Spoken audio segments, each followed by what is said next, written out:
Yay, everyone! Welcome to another evening of War and Peace. We're currently in a more warlike moment as our party is aboard one aboard another of two trains underground on a railway, hurtling about 80 miles an hour towards Dunwoodington under the mountain. I believe we left off in the middle of combat, so if someone could please cue some great underground railway battle music. Maybe a new railway battle song. Maybe a new one. Maybe a new one. I know some. Okay. If we what about the Donkey Kong Madness? Again? Nah, can we not Donkey Kong? Let's have some actual battle music, not monkey time. Get something Wild West in here, or something steampunky in here. Either seems fitting at this time. But hey, I'm not picking the music. I'm running the game. So last week, I kind of forgot everything other than the part where we ended with y'all fighting. I remember you decided to go towards Dunwoodington under the mountain, probably because you're all pretty beat up and running low on supplies. This doesn't help. So you're under attack by these Durgar. We got Ren, who has leapt over from one cart to the other, thrown, I believe now, 4 Durgar out of the cart, and is continuing his rampage into the lead car. In the meantime, however, one of the remaining Durgar, clearly a larger, beefier, angrier looking one, has done some sort of grapple hook shot, cannonball body blow into the party's minecart and has knocked down Braun. Braun is not only knocked down, but he is down. Like he's rolling death saves and such. Brightleaf is also knocked prone, but not down, which is relevant since she goes next.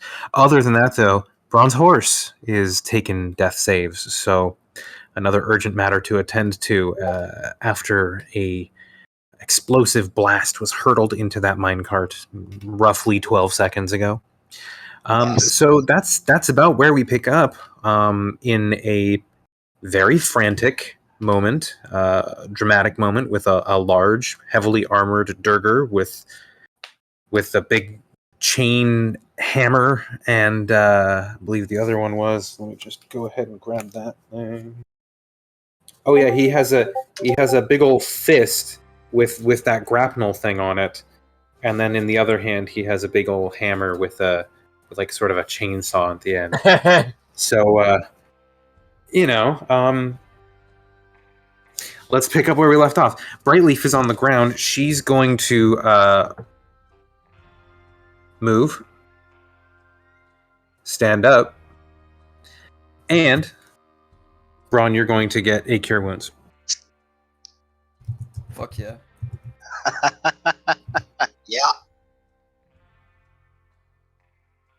And it is Better cast that armor of Shard.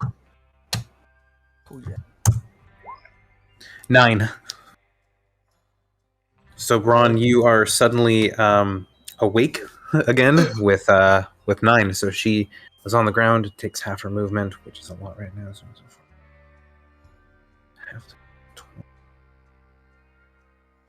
So she's going to move 1 and 2 and 3 more to get around the side of him, and that is going to be, let's look at her stuff. Bonus actions.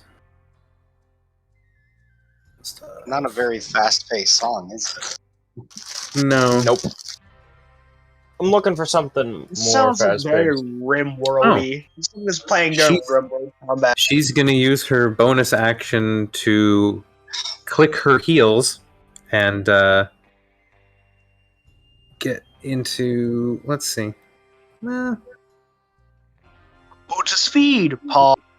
Yep. She's going to just try and pull the hit. So let's see if he can hit, not realizing that he's going to have... Ooh, I might have found something.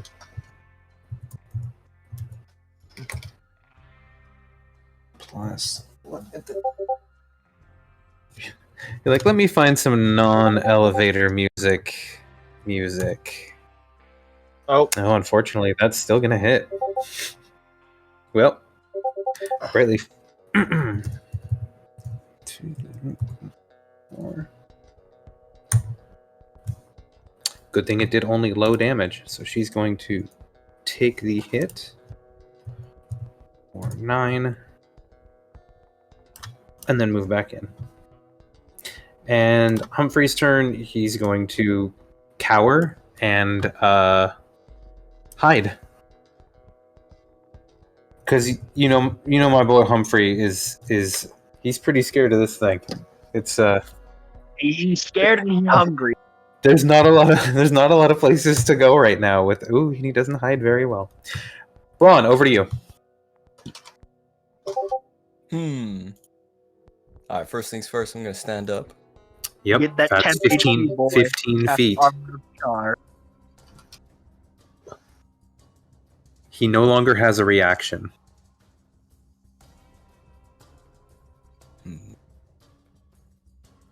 I will cast that Armor of Shards, 2nd level. Alright, you have 10 temporary hit points now. And you will deal 10, I believe. Are you choosing necrotic damage? That's what I believe I wrote for it, yeah. You'll do 10 necrotic damage to anyone who melees you, so... Boom diggity. You see the light panels in the minecart as you're kind of hurtling through this tunnel underground.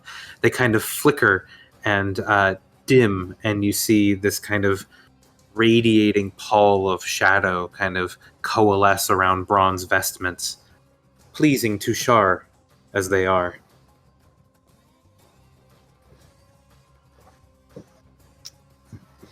Trying to think what else I can do. That was my action. Mm-hmm. Half of my movement. Mm-hmm. You have freedom to move, though. It did already use its reaction to attack Brightleaf. Mm-hmm. Yeah, alright. I'm gonna... You're I'll flanking. move up here. Ah, All right. Anything else? That's it. Okay, Cleek, over to you.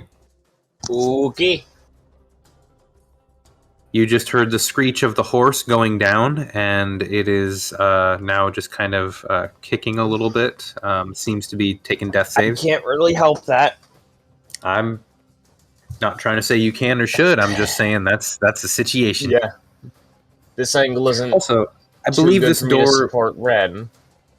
I believe that door was open and theirs was maybe closed because they had closed doors after the darkness was thrown, and now the darkness is gone, and they're like, "Oh, okay."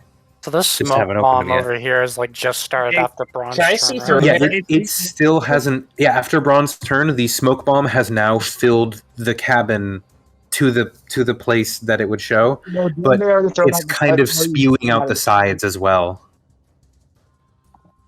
Then they throw it out the cart, because I remember you talking about that last session. No, Yeah, they it's were- like getting they were sucked gonna out of try the cart, to. I thought. Oh. They were going to try to, and I think they ended up failing because they didn't have enough of an action or something. I could go back and look at it. Did you specifically run into the front cart because it was not full of smoke? Because it also just hadn't finished filling yet. Because he, ran to the front car, see what's going on, and then there's smoke in his face now. Well, yeah. Well, it would have only just now finished deploying after Braun's turn ended. So, because it takes one whole turn from the person who deployed it. So Braun dropped it last turn. Now he's where he is. So, I don't know. Good thing it's only disadvantage on attack rolls. It can still Yep. grab you, throw you. They're blind too, so you have... It flattens out to the others in the smoke. It's true. It's only skewed unless someone has another way of seeing. Anyway, am I able to see through here? I'm gonna assume yes, that the doors have been left open at some point or another. Anyone who wants them closed can say otherwise. There's 4 people who are in a position to have closed those doors. Is this connector piece is open to the outside, right? Yes. Okay, I don't want to stand on that. A place of danger. Yeah. Agreed. Apologies. Something in my throat. De nada. I'm gonna move up here next to Cayman, and I'm gonna take a couple of shots at this guy. Yep. He's there. He's a great target. In fact, do I have any left? I do. He looks like a strong boyo, though. Oh yeah, his fist attachment is so big that it also works as a shield. I wanted to throw that out there again. Yeah, fair point. Shield punch. First shot, normal.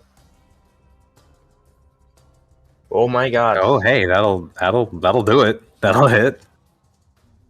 10 damage. Of course, min damage. Min roll. 10 damage. 10 damage. I Your don't arrow think that thuds save into a would chink do in his armor, and you see him kind of like turn and notice you, a little bird with a big bow in the doorway. Oh, you know what? He's gonna notice me. I mean, he's I'm already gonna- noticed you. You don't know if he's he's really really gonna notice me if this hits. Sharpshooter. Ooh, that unfortunately does not hit. That does not hit at all. R.I.P. From one side to the other, yep, a 9 will not hit this guy, not even close. So your first shot like kind of stabs into him, and your second one you're like just ting, bounces off of his armor. He goes back to kind of looking around for wherever it is that Brightleaf and Braun went. Yay! I'm no longer a threat. Hey, that's what happens. I'm You're just gonna like, hey, back I mean, up I over guess you here. got. He's thinking to himself, lucky shot. Braun, could you roll a death save for me for your horse? All right. I'll take that 11 as a success. Yay, the horse is twitching less, and I guess whinnying less Breathing more? pitifully, breathing a little more. I don't. Cayman, it's your turn.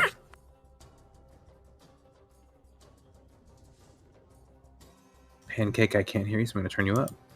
Ooh, okay, cool. There we go.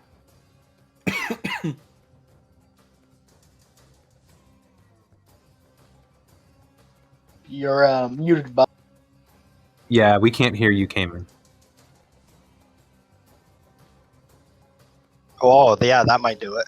All right, so as I was saying, I've had enough of this. I'm going to go this way like this. I'm going to see Brightleaf here, move into position. I'm going to look right at Braun, dead in the eyes for a second, and go, I'm doing this.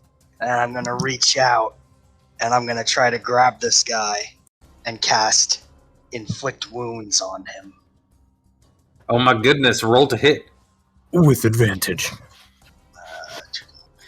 20, H1 plus 8, I think it is. I'll be honest. I do not know what people talk about when they say that flanking is too advantageous of an ability. I feel like it positioning is part of the game. No. A 12, unfortunately, is not going to hit. Yep. Well, there You'll get goes- into position and you'll reach out with your hand and you'll feel a pulse of dark energy come and just kind of wash off of the armor. It does rust some of it, but it really just is a small bit of patina on the armor. And That's all right. to be all Because- things considered, he seems more upset about that than he does about the arrow. It's fine because the hand just became an empowered hand, Yes, it did. and it's Ooh, Oh, on this a guy. forge breaker. That's gonna hit. That's gonna hit. Mm-hmm, Yeah. Mm-hmm. Where is it? Jeez, this is difficult. 1d6 plus charisma. Or, Yeah, 1d6 plus spellcasting, so plus 5.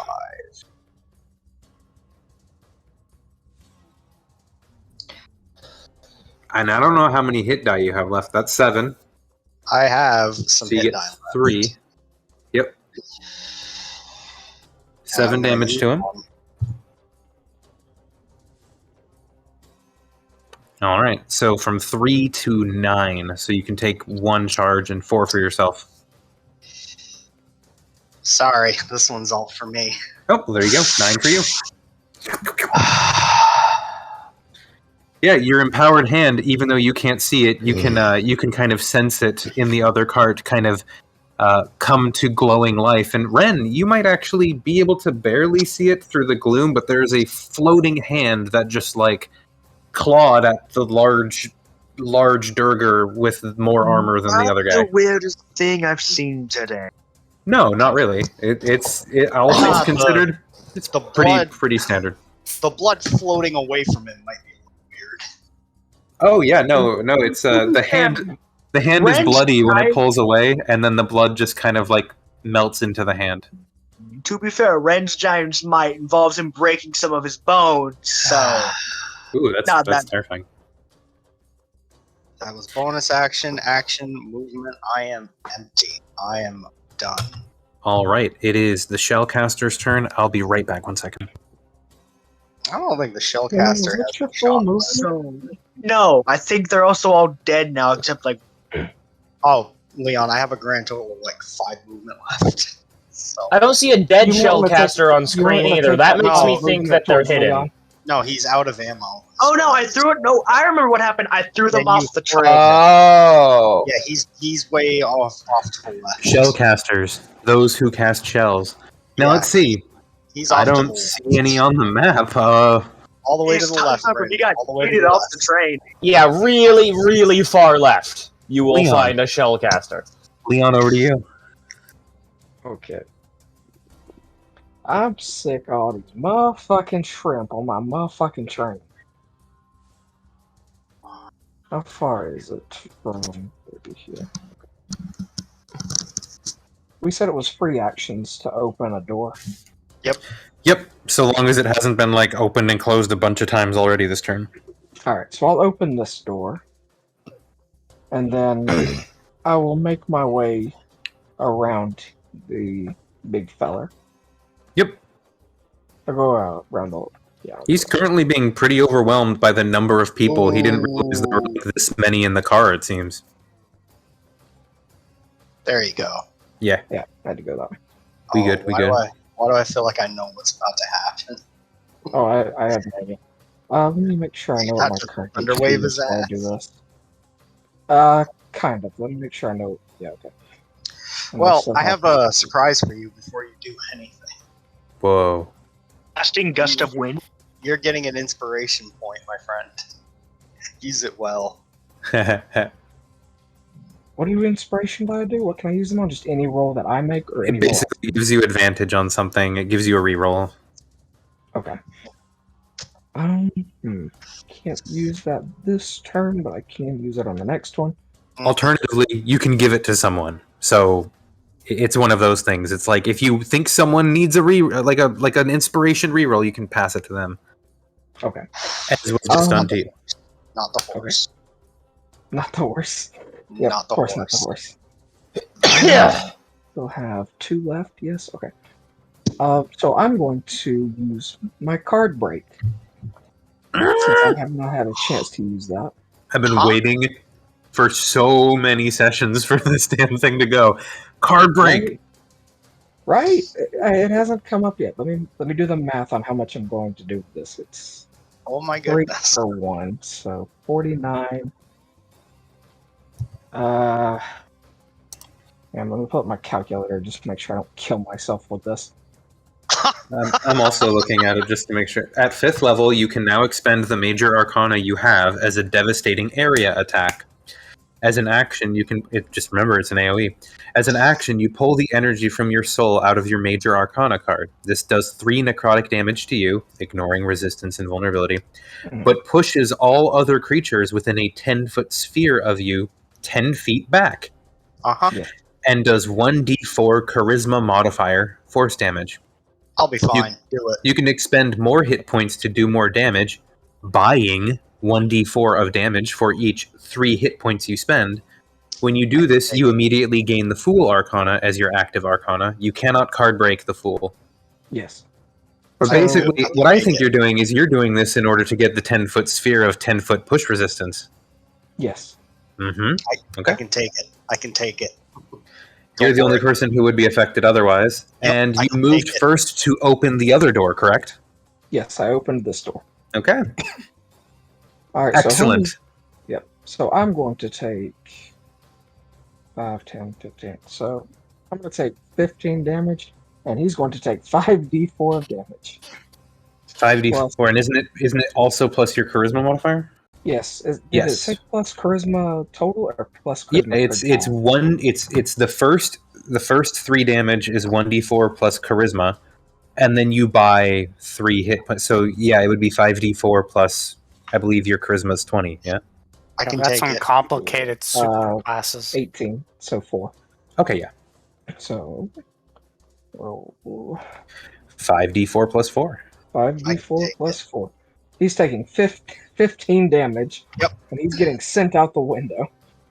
Yeah, actually, just as last time, because they are the size that they are, 5 feet, 10 feet, they are still half in and can make a strength saving throw. And because they are That's enlarged, my they next have part. advantage. That's my That's- next part. To That's impose fine. disadvantage- That's fine. He's still doing it, so he still gets his like I can catch the thing just as like a thing that's imposed. He has an imposed skill check to not just fall out. He might fail it and fall out, right? Can I use a bonus action to impose disadvantage and shoot my remaining meteors at him? Oh, because you already cast the spell. Mm-hmm. Yes. All right. So I'd he like- has advantage because he's big, so it's a straight roll. Alright. He's getting shot by a bunch of meteors while he's trying to grab something. Yep, and a dex save, 2 dex saves afterwards. I'll roll the dex saves after I see if he tumbles out just for being shot at and probably hit because it's. And That's I'm a guessing lot. you're also shooting him at on a point where you wouldn't hit an ally, sort of thing. Because Yeah, I'll shoot him Okay. in his yeah, shoot him right in his gut. middle top left sort of thing. Okay, cool. Let me roll his strength saving throw.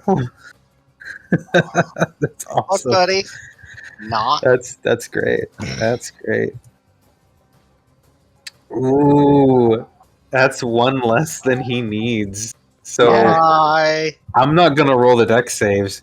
He's actually gonna just kind of you get the blast. Like you pull the card and you focus your energy on it and you feel your life force going to this card and it glows with this sublime energy and there's a burst and Cayman is thrown backwards and the Durger is thrown backwards and as he slides across the ground, his heavy armor barely able to hold him in place. The door hanging open where you had just opened it behind. His free left hand, which is mostly shield, right, kind of grasps onto the doorway, and he kind of like catches himself for just a second, and you can see he's just barely hanging on. But then you send the meteors, and the first one takes him in the right shoulder and pulls him farther, and the second one hits him in the gut and just lifts him a little bit off his feet. And suddenly, he's out the window. And Drone and Braun, you hear a crash, and then a more distant crash, and then a more distant crash, and you suddenly can't hear anything more over the squealing of metal. And he's off screen. Good riddance. Excellent work. That was very fun. He was a big guy. You're big and he was not ready. He was not ready. Good imposing disadvantage too. The Yes. good, I'll send him out the fucking window. Yeah, and here's the thing. I'll tell you this: he ain't dead because even taking the amount of damage that he's going to take from falling out. Like, guess what? He's not our problem anymore. But do roll damage for the fire, and I'll roll the dex saves All right. just to see if he lives. I just want to know. Oh, he might actually die from this. Yeah, he might. It's possible. My inflict wounds could have killed him, but I missed. It's the falling as well. So he's gonna dex save one of them, but fail the other. I'm pretty sure. He also would have actually advantage, so he would save the one and then fail the other. Yeah. So, Yeah, go ahead and roll fire damage. The first one will be halved. The second one won't be. Just my bookkeeping. I don't know what's gonna happen. This might come up again. So 4 and then 5, so 9. So the 4 is cut in half to 2, and then the 10 stays 10, so it's actually 12. I like that. Yeah, it actually is better. Then the 13. Oh yeah, he's pretty messed up, but he's still alive. Down the way. So Leon, though, that is movement, action, and bonus action. You technically still have a reaction. I believe the door behind you is closed, but you dented it too with your move a little bit. Nothing too bad, but you can see that there's a little bit of bowing in the metal outward where your thing hit the cart that you're in. Other than that, do you have anything? All right. Drone. I got a simple turn here. I'm taking out my Pearl Power. I'm saying Providence. And then, as a bonus action, I'm converting some sorcery points. Or spell slots into sorcery points. I'm staying put. That's my turn. Most excellent. Well, hey, about those Iron Bloods. Ren. Okay. Yeah, it's Have fun attacking me. You have disadvantage, motherfucker. this is true. No, wait, no. It cancels out because I'm also blinded. Yep. And then by next turn, all that smoke's going to be gone. Next round. Pretty much. Let's see. Good thing grappling doesn't give me disadvantage.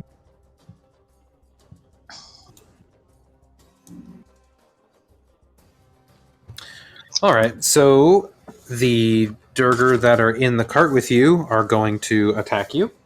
Because, I mean, it makes sense. Big man with big chains just barge down through, and then all of a sudden you can't see. Is that a hit? Yes, I have 15 AC currently. Ooh, that's less than normal. Makes sense, though. Not at disadvantage in the smoke? I'm in. No, extend- because he's disadvantaged to see them. So technically, he doesn't know the attack is coming. Just they're all swinging at each other in the smoke. That is technically how it washes if you can't see the attack coming and they don't. You have disadvantage and advantage. That's at least what we discussed. To me, it honestly makes more sense that you would just all have disadvantage. Because you don't know what you're attacking. You know they're there, but you can't see them. They know you're there, but they can't see you.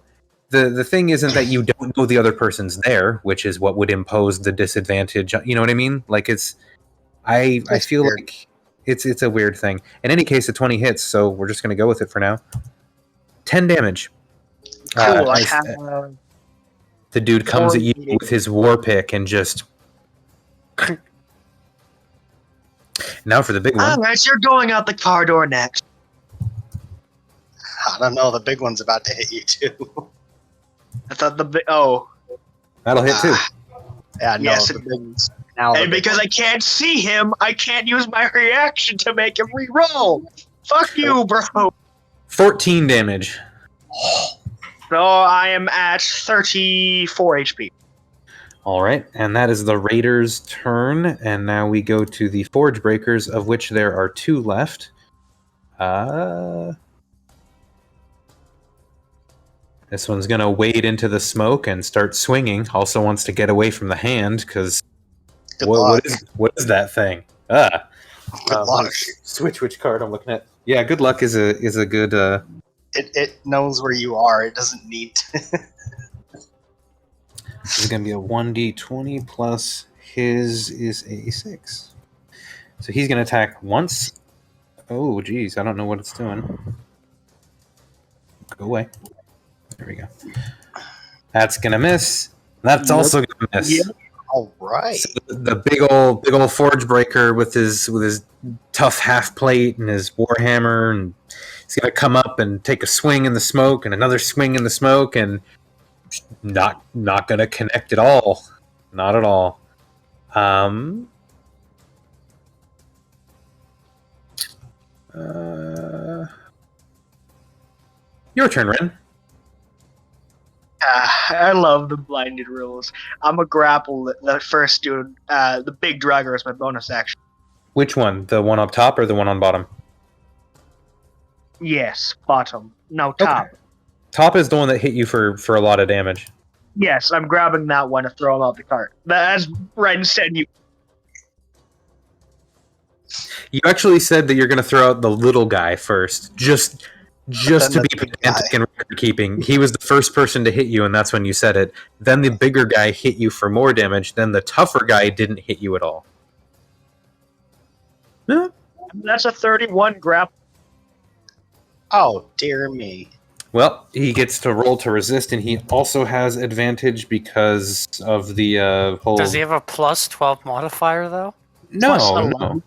So No. he's no matter what. He's going out the train door. There's no Let's stopping see. that one. The raider has no, does not have the same. Bye. modifier See you at later. all.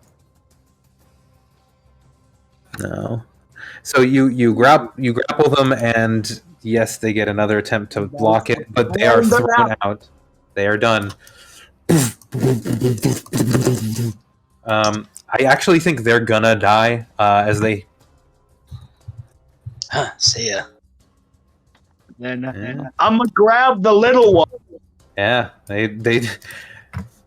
The trip down the tracks is not going to be very good for them. They will die, and then you're going to try and grab the other one. All right. To grab the small one. You're just going on a spree here, aren't you? You grab him.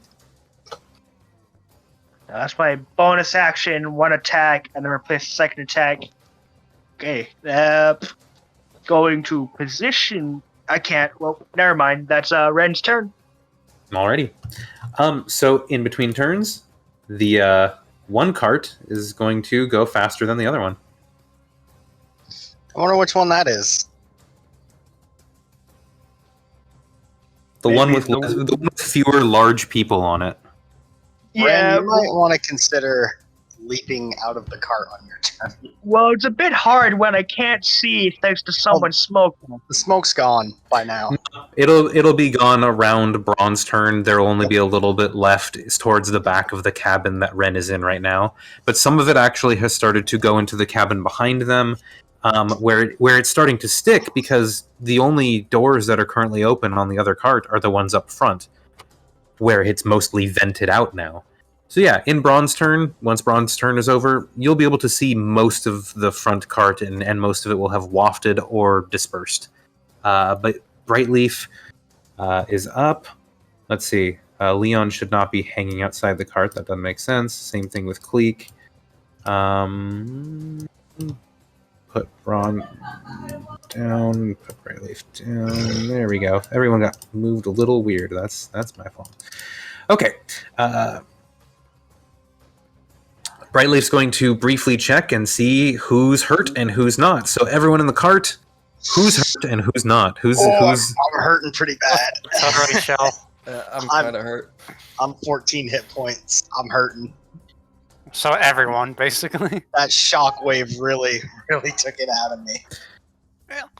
all right? Who? I mean, I guess who's lower between Braun and Kaiman here? I've got 9 hit points. I've got 6. What do you guys argue? You're not in this cart. You're not. No, part of that's the all This right. card, that's fair. All right, Braun, you're gonna get another pulse of 9. Fuck yeah. Thanks, Brightly. She nods and goes to the door and has her longbow ready. And Humphrey is still hiding. And Braun, it's your turn. Alright. I'm gonna look around, see that fucking big ass dude just fly out the window. I look at Leon like fucking. At this point, you're actually going to start to see that the lights outside of the cars that you're in have started to flash red and then off and then red and then off. Uh-oh. Humphrey, Klaxons. Yeah? what does the red light mean? It means that there's something of a situation in the vicinity, and that kind of makes sense. Probably means they've spotted us and or them, and probably going to do something about it soon.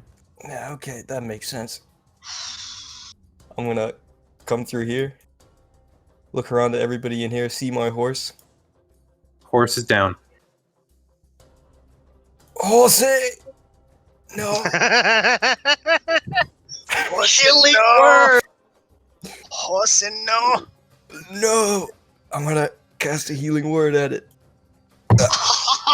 You asshole! All right. Healing word a fucking horse for 7 hit points. Horse is no longer taking death saves. Horse has 7 HP. I'm going to keep track of that. Thank God. And on its And turn, then- it'll probably stand up. Mm-hmm. Yes, Oh sir. man, I'm gonna do something really stupid. Let me see here. I'm gonna stand behind Cleek and see what I can see out here. I can see That this dude door is perfectly, closed. right? That door is Oh, closed, okay. actually. Yeah. As But you in can this see one the or other this door that's one? open. This one is closed. I believe this one is open because Cleek was going to shoot through it. Cleek, was that opened? Did you open this guy? I believe it got closed again, and I never reopened it. Then it looks like both this guy and this guy are closed. This one is open for sure. So if you open this guy, you'll probably Ren see just him. took somebody out. Yeah, you'll probably see the. But if you pop here, you might see him. You definitely would. Yeah, let's do that. I'll pop here then. All right. No Boom. more smoke. I can see my enemy. Yeah, Alright, alright. the smoke. Uh, The smoke, if anything, is kind of like in here now. So I'm gonna try and move it. I have a plan. Don't you always? Oh God. I have a plan. You guys, I have another plan. I've got a good one this time. I don't believe it. Guys, As I opposed don't to know every how I'm other gonna get Ren back over, but I'm probably gonna break a few of your bones doing so. No. You need to stay right where you are and clear that train out.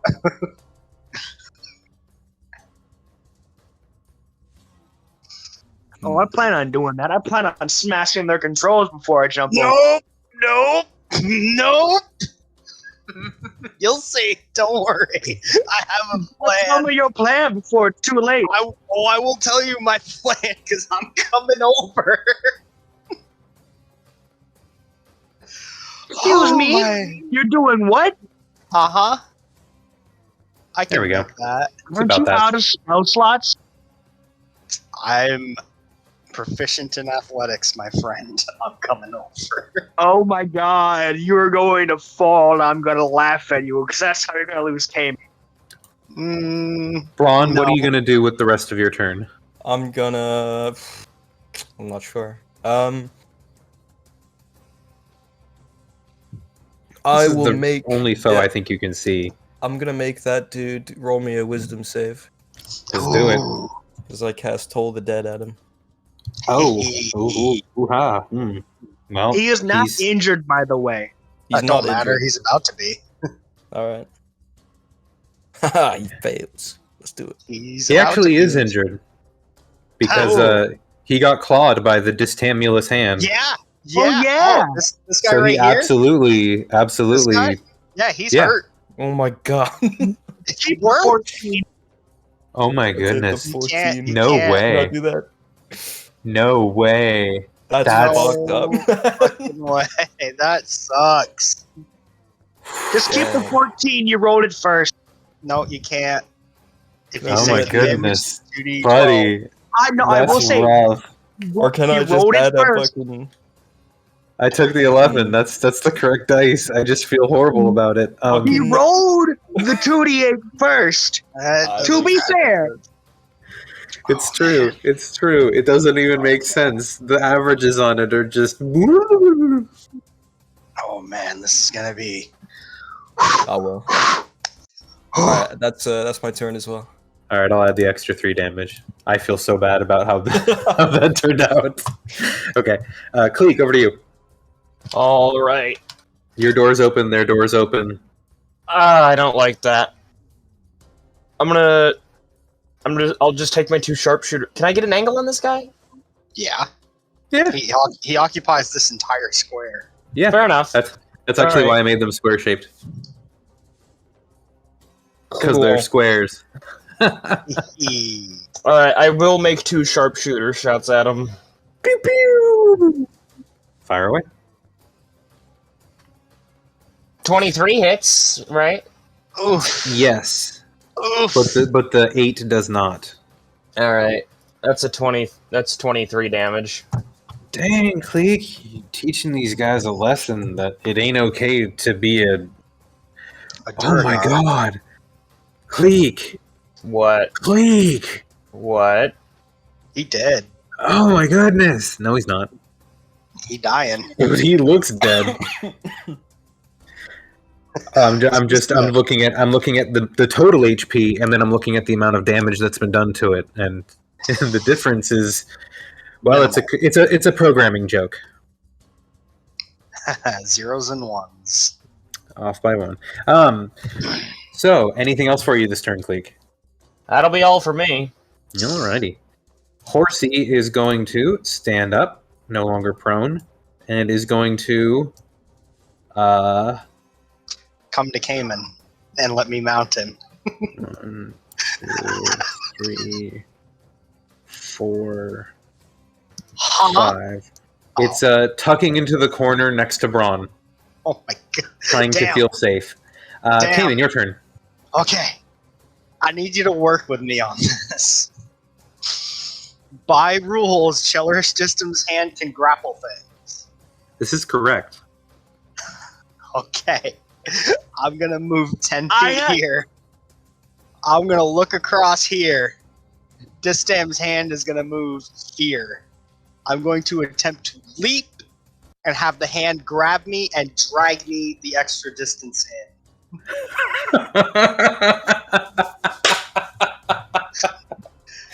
It's empowered. It's corporeal. It is fully empowered, and I'm feeling ballsy. Well, and here's the thing. Clearly, both because you're a warlock and because it uses spellcasting modifier for other things, we're going to use that, or the modifier. And I'm a pirate. Please I've done roll this me... before. Yeah, you've done stuff like this before. Please roll me an athletics check. I give him inspiration on this. Oh my I give him my Oh! inspiration die. He's All gonna right, well, die otherwise. let's So see. All right, so that's a 10. I'm going to use it. That's Okay. a 21. I think Okay, I'm so- making it in, So boys. with the athletics, I'm going to move your token. With the athletics, where were you before? Where did you start the turn? I was here. Okay. Okay. So I whether you move around Brightleaf or through Brightleaf Square, it doesn't matter, but you kind of like take a step, you get a running leap, and you hop out of yours, and in the movement of the fact that, you know, these carts are going 80 miles an hour Yep. and the wind drag, you gauge it just right, and now I'm going to have you roll an Arcana check. Using, you know, Now that- actually not Arcana, but you use your spellcasting modifier. Just roll a spellcasting check, like Oh boy. 1d20 plus 5. So this is basically your athletics again, but 17. yep, that's enough. We're in, baby. That's enough.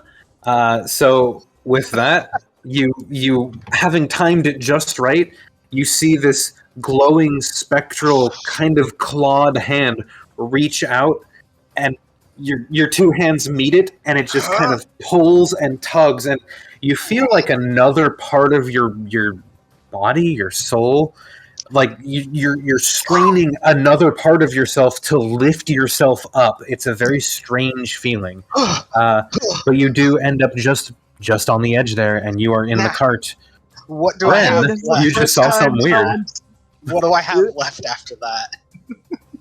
I will say that was your movement and your action. I'll say that you still have a bonus action. Oh, okay. Okay. Does he get flanking bonus? No, it's not a creature. 20 plus 5. 13, damn. It tries to rake him and drags It does him not. around. Absolutely does not. Ren, Get him off the fucking train. I'm gonna going to stop say, as you look at Ren, there's just this bone chain extending Yeah, from little. his spine. I'm like as half you dead see here. the bone spikes. I'm like half dead here. Get him off the train. I'm gonna stop this thing. Yeah, I planned on it. He says, holding the small one in his crushing grip. Speaking of which, we're supposed to take a D4 damage. Oh, free action. I shut the fucking door behind me. The door is shut. So I'm not getting thrown out. Go ahead and roll your d4 there, Ren. Okay. He takes 3. I'm crushing his skull slowly in front of him. Very slowly, because he has enough HP to take that for a little while. Slowly. It's probably painful as fuck. Well, I mean, a commoner would be very almost dead. So, go to the shellcasters. Okay. They're dead. Yep. They're dead. Leon, over to you. Oh, Leon. Like I said, he was gonna die if I didn't. Alright. Yep, probably. Leon, the door behind you is closed. Oh, actually, it's no open. He just jumped out of it. It's open. The door on the other side is closed. Oh my god. Okay. So the whole enemy train is closed right now. Because, the dude decided to close the door where I'm throwing people out of.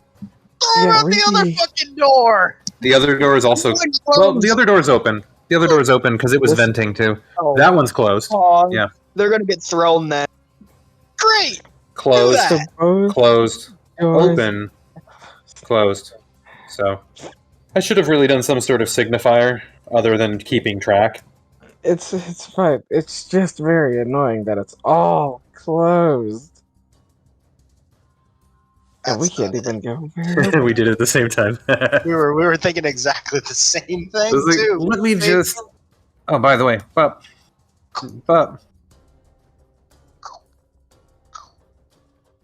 that one's closed. The one that you Oh, marked right. on it. Yep, Yeah, yep, yeah. yep. Yeah. Okay.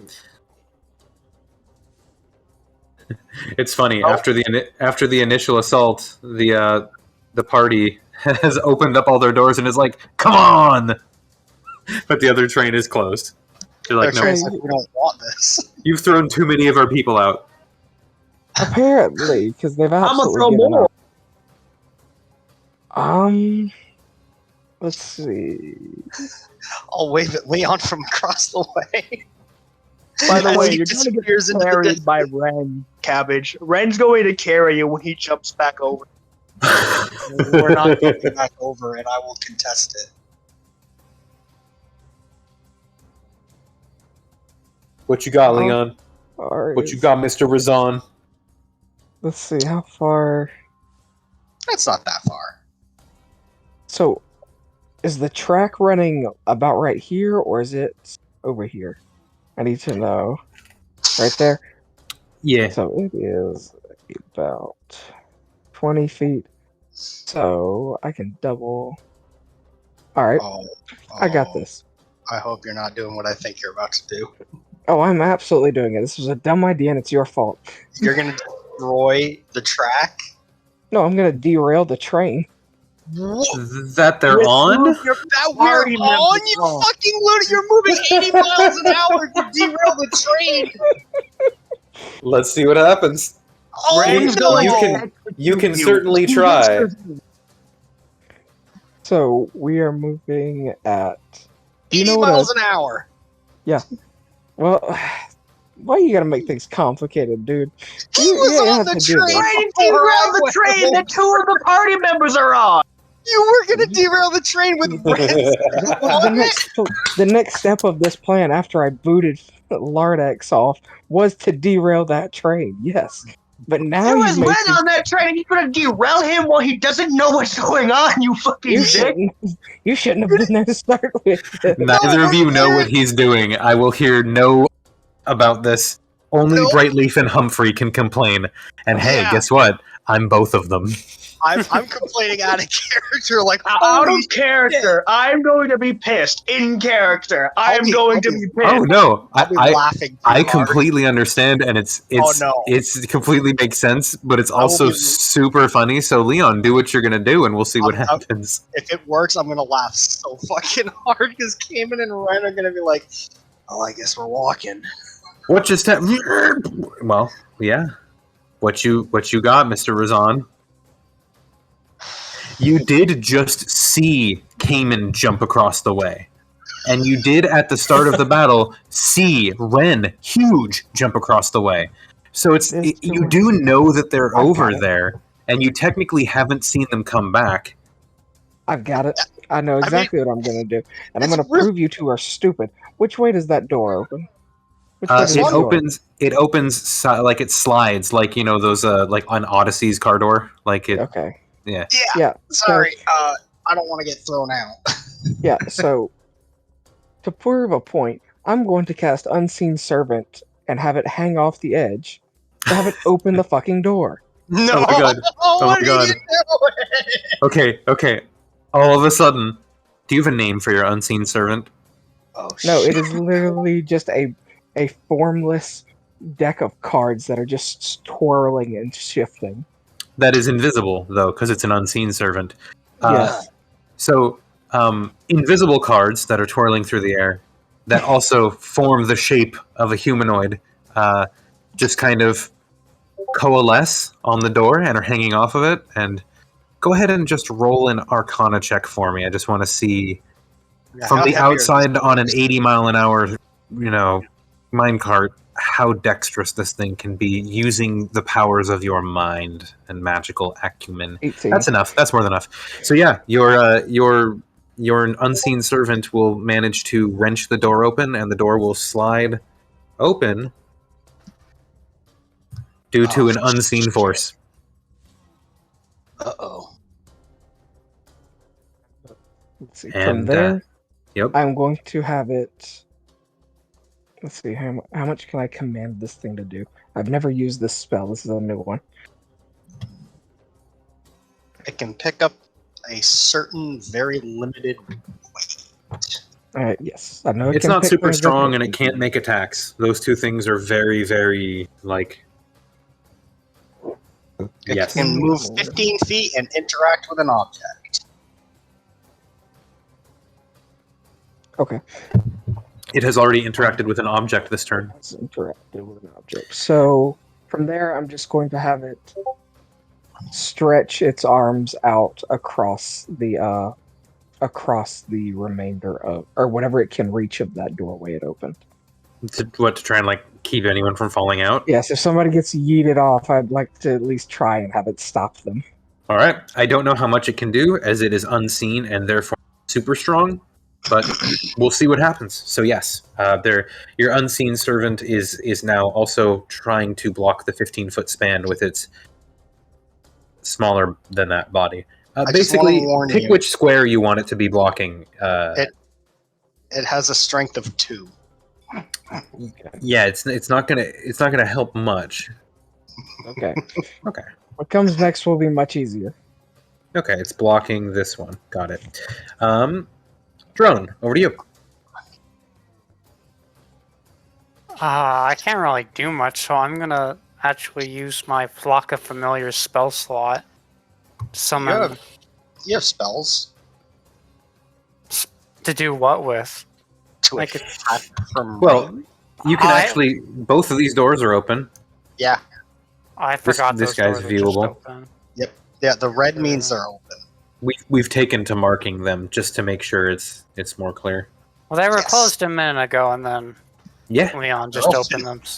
Yes. Let me reconfigure my turn. They're very greased. Like they slide. They're perfectly weighted. These doors don't have an issue of being stuck open or closed, which is surprising considering how much damage these cars have taken. Surprised this door hasn't fallen off yet, honestly. A little bit. Normish engineering, man. Can I see this guy from this angle? You absolutely can. Oh yeah. You I'm can gonna see that use- big guy, big time. I use Scorching Ray at 3rd level. Ooh, roll to hit. Ouch! That's a lot of rolls to hit. That's 3 4 times. rolls to hit. Oh Let me get my right, copy and yeah. paste ready. Boom, boom, fuck, Jesus. Hey, that you, one hit, You will hit him once. and he dies. Yes, he does, actually. Minimum damage will do it, because he had 1 HP left. Yes. So, Oh, yeah, he takes 7 damage. Got it. Cool. and he shrinks. With the 4 strikes, please describe to me how he dies, because you just shot like a... And the last one killed him. How'd it Well, go? I duck. So first these of all. darkened flames kind of shoot. I'm gonna describe my misses as something else. That's They're gonna good. like shoot out. One's gonna like wrap around his arm. One's gonna wrap around his other arm. One around his neck, and then he just eats the last bolt in the face. And the headless metal body, all things considered, shrinks down and tumbles out the back of the cart. Bye. Hell yeah. That reduced the weight considerably on this train. Hello? We might actually start keeping up. Oh, call crashed for a bit. Drone blew the guy's head off, and he flew out the back. So Yep. Oh, we're good. okay. I know what I'm doing on my next turn. I'm throwing this guy at the window, grabbing you, and jumping over. No. And No. that's my turn. Got it. Fine, I'll help smash the console first. No. Kill him. The raider that you are holding will use his ability to He can giant smite. Not enough room. There was He not gets enough room. he gets all the benefits. He just doesn't get larger. So Yep. he still gets the benefits. And that's his enlarge. So he actually doesn't get to attack. He's just trying to get strong enough so that if you try and throw him out, which he's just seen you do a few How times dare you. now, God. it's going to be a little harder to do. So. Hey man, the other 3 missed. It was worth it. Yeah, and it was. What, did That you guy's have like turn Chip was- Dark Magic Missile? That guy's turn I was got coming up. Scorching Ray at 3rd level, and I missed 3 shots and then hit the last one. So the two All right. Durger here are going to open this door, and they're going to see Braun and Cleek and Horse and Drone, and both of them are going to fire their light crossbows. And I'm actually going to give them. I'm going to give them a -2 because of all the smoke that's venting out of the door right there now in front of them as they do it. Yeah, and that's a Just- rough shot if they're shooting at drone. I'm going to have them be shooting at Braun because he's the largest target. Really? One at Braun, one at There's a- Cleek. Well, There's I a mean, horse there. the horse isn't as dangerous as the armored dude and the dude with the longbow. So they're going to take one shot at each of you. Hey, mercy, I'm not gonna die today. And the raiders. So Braun, then Cleek. I'm guessing they both miss. They have no bonus to it. Twang, twang. Well, the bonus was reduced by 2 because of the smoke. That's Yeah, I now believe it was vented like out they of the have door. 0 dex, but they have proficiency, and that's their only bonus to it. That's funny. That is correct. That's funny. Like, not all of these If it guys are weren't for that super -2, adept. they would have actually hit me. Yeah, they would have. So the smoke is now vented out. Forge breakers. Okay, there's one left. So this guy is going to take a couple steps forward and is going to see Ren and is going to unload into him with his repeater hand crossbow. Ooh. Good luck. Not. 34 HP, baby. Let's see. And you've Don't got tempt help now. fate. You've got help now. It always happens like that, though, doesn't it? I have silvery barbs, baby. Pew, pew, pew. Miss, hit by the looks. Yep. Seems right. And then it's 1d6. Not too bad. 1d6 plus 1, 4 piercing damage. Ooh, 30 I hit have points. 30 HP, baby. Yeah, we're gonna clear this train. Ren, it's your turn.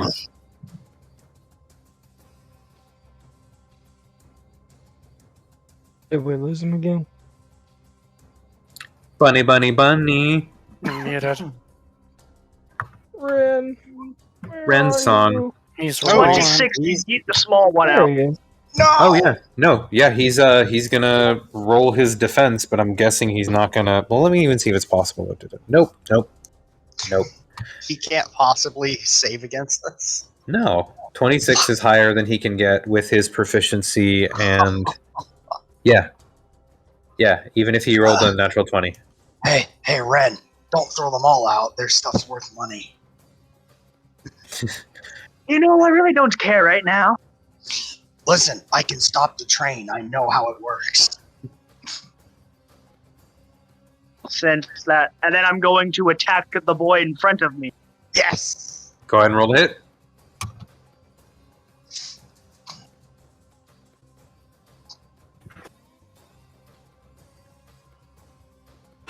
Ooh. 20 will hit. I'm going to use this new feature I have and expend 3 hit dice, taking 3 force damage. Ouch. 3 force damage isn't bad when you get to do more in response.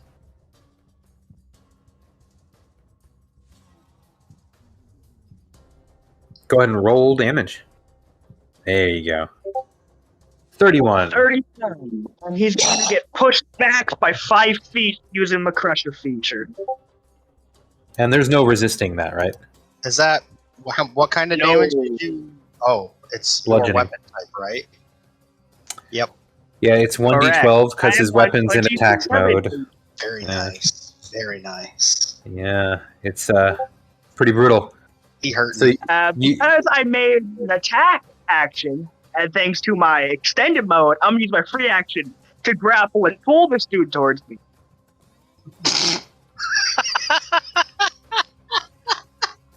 Now he's grappled, right? Oh, buddy.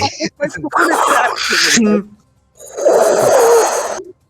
That sucks. He got hit Man. back, and this cannon grabs his arm, pulls him closer towards me. That is exactly what happened. What can I can? I'm trying to think of what I can do with my bonus action right now. Can't grapple him because he's already grappled. Didn't you bonus action to yeet the guy out the window? That was one of my attacks. Oh, right. I mean, if I can do that as a bonus action, I'm willing to take it. No, it is an action. It You have makes second sense. wind? Or an attack, rather. I think we only get 1 second wind use at this level. Yeah, you don't have the second one yet. Ah, You don't yeah. have a second win yet. Damn. Yep. Third wind. Guess that's my turn. All right. So, in between turns, top of the round, despite having less weight, something new happens. You have the lights that are on, but Okay. suddenly you will see a bend in the track ahead, and actually a partition will come between the two carts, and they will begin to move in different directions, and you will hear and feel the brakes kick in. Oh, I thought I was So- gonna have to do that too. That's why I came over here. So I'm going to have everyone roll a strength saving throw to not fall down again as the brakes are applied. Yeah. Wait, both carts? Yes, everyone in both carts. I'm going to be rolling some as well. The 21 strength save. Yay, 18. Must be nice.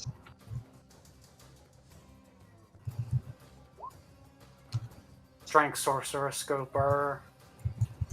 Just being strong with 20 strength, go burn.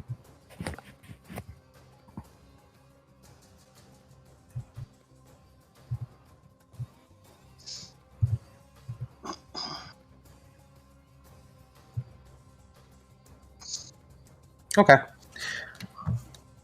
Huh? I just like rolling. You rolled 10 times. Yeah, I aren't there only 10 count- people on the map right now? Why did you roll for 10 people? 1, 2, 3. Hang on a second. Something's not right here. Wait You a should only be minute. rolling 6 times. So, Cayman, you go ass over tea kettle and go Yep. tumbling across the cart as it starts to skid to a stop. Oh no, going the wrong way. Yeah. Let's see. We have Ren. Yeah, pretty much everyone saved except Cayman, and Great. some of the Durger. I think we should jump across now.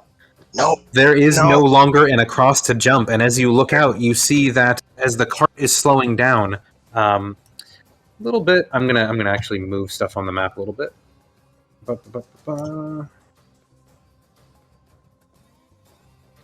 And drop this here. We're at Dunwoodington under the mountains, guys. And We the made it. two With And two I will say, in the- trains. and two party members separated from the rest of us. It'll be fine. They won't try to do anything at all to us. Won't try to frame us as part of the Draugr crew. While Or you're do a busy car. while you're busy actively murdering this guy. Oh wait, he's supposed to take a D4 bludgeoning damage. Yeah, you're Yep. actively Go ahead and killing roll your this D4. guy. I don't think we have an issue with that. There's a dead Durgar on the train, and you're killing one right now. I don't He think takes you're. one bludgeoning damage. Yeah. To be fair, it's a bunch of gnomes, and I look like a science experiment and a half right now. We'll be fine. You worry too much.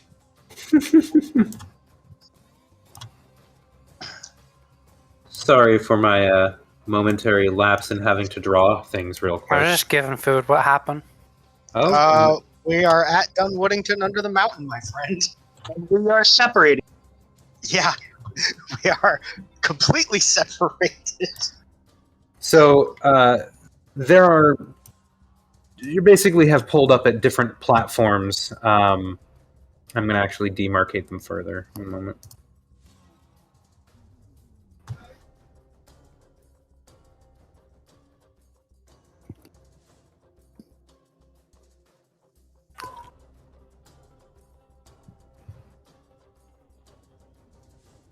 That one wasn't wide enough. So what is it? 3 and 3. Okay.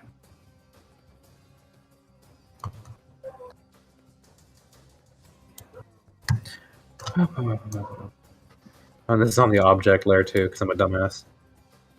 Okay, do we want to take actually a break real quick while I do this map drawing so that everyone can, enjoy themselves and have fun and live life, and I can worry about I'm this? gonna go for a drink. Okay. You need nourishment, weaklings. I got a McDouble and some fries. Where's mine? Didn't my brother offer you the bag? Exploded. Thank you very much. Go to map layer. Yay, I'm doing it. I'm really doing it. I don't think that people here are gonna like us very much if we start a fight the moment that we get to Dunwoodington.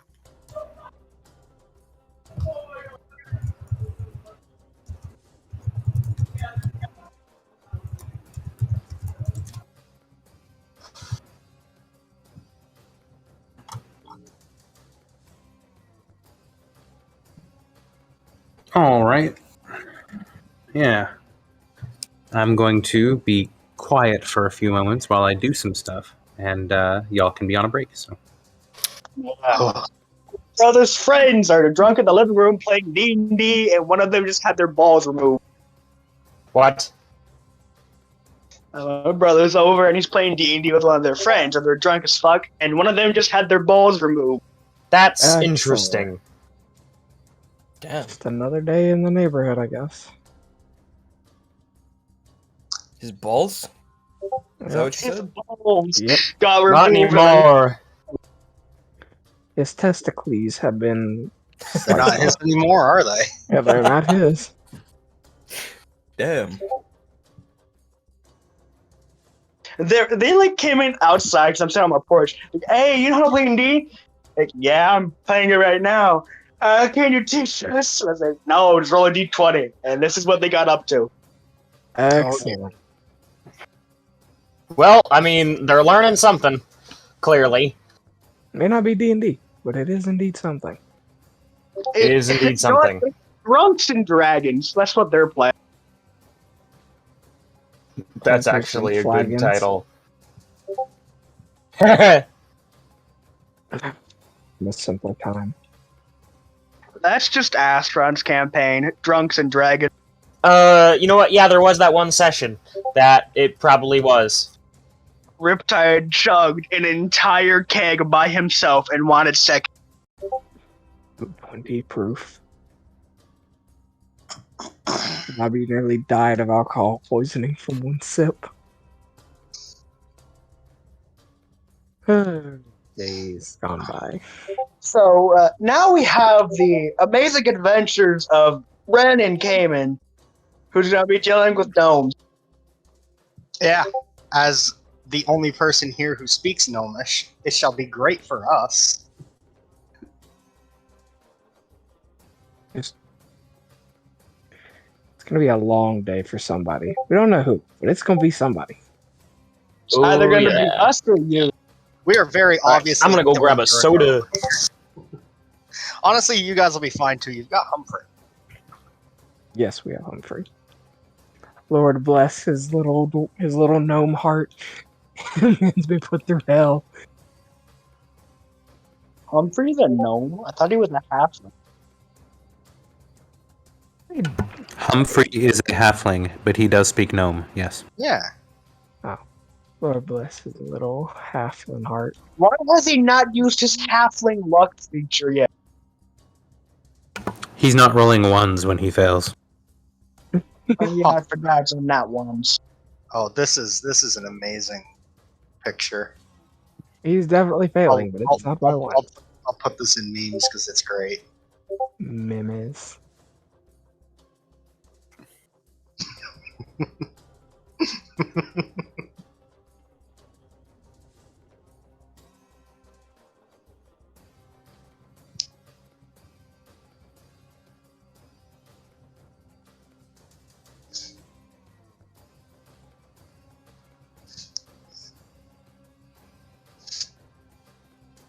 Clerics be like,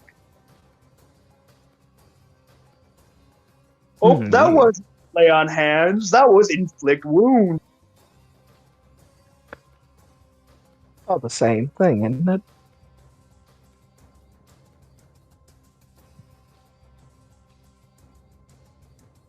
I knew I recognized this music. It's the goddamn Arid Badlands. Not Arid Badlands. Arid Nexus from Borderlands 2. I've heard this before. I just didn't recognize it until I saw the fucking name.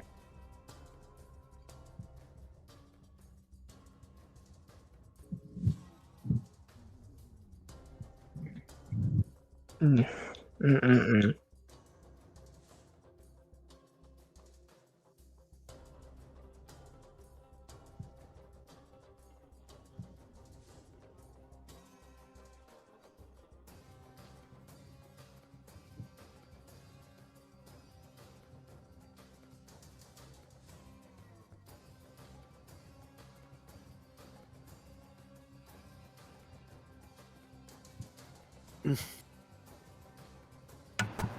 Some art you look for is just hard. Somewhat. Nope. See, is why you use Pinterest. They have everything there. No, I know. I just don't have.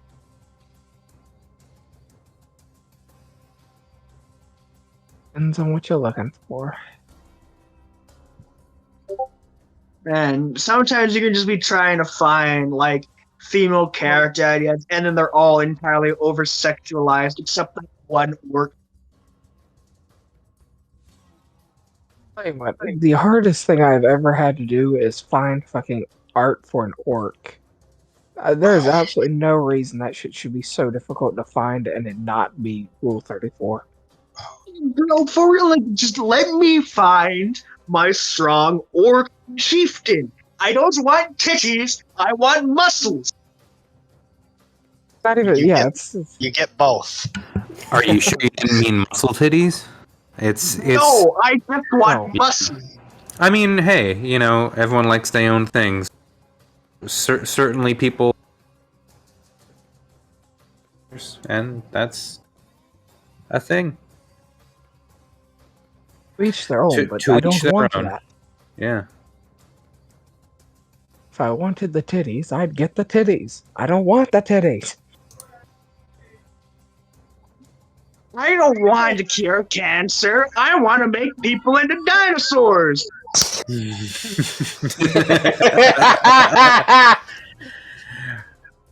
I know you're here, Dracula. Where's my money? I know you're here, Dracula, you big fucking nerd. Where's my money? That's Give my goddamn money.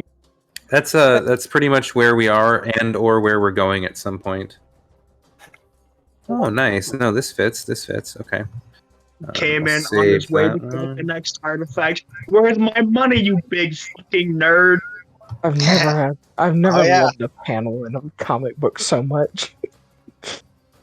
Man, Moon Knight's That- such a crackhead. Like, fucking. There's a lot of it's mainly Photoshop, but doesn't mean it's not funny as fuck. I'll just say this: it is wildly appropriate for this campaign as a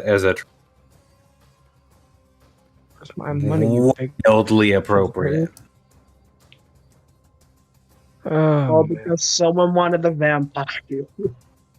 I mean, I don't know what we could really attribute it to.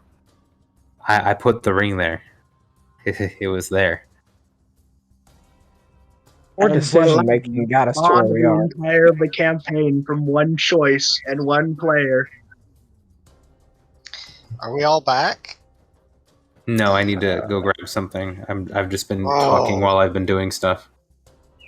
This is the problem with drinking as early in the day as you were. Oh, I'm gonna get a rum and coke at 3 in the morning. Seems appropriate. Well, and I picked it up again at 3 in the afternoon. So really, I don't know where the problem is. It's not 5 o'clock. It's 5 o'clock somewhere. 5 o'clock where you are. Why are you judging? I knew. Shoot, we got done with the funeral yesterday, and I immediately went over to the Fernando's in the next town over and got absolutely fucking hammered. And I think I'll do it every time I do a funeral. Most, like, drinking wise, I just have, like, 2 glasses at most, or, like, 3 shots. I was like I got- just telling my friends that I want an excuse to do some drinking, but like I haven't had a lot of my friends being a call for a while. Just But do it here we during, are. like the rest of us, put an ass on because the child. I'm also technically not above the legal drinking age, but fuck that shit. But Say- here's the thing, I don't. I'd either get to the point where I just have a small buzz and it's not even affecting me, and to the point I'd just be wasting alcohol, or I'd be absolutely drunk, and I couldn't play D&D with you guys. So, Bro, That's all one day I'm really going to run Drunks and Dragons here and just watch what happens. Hey, yo, sign me the fuck up.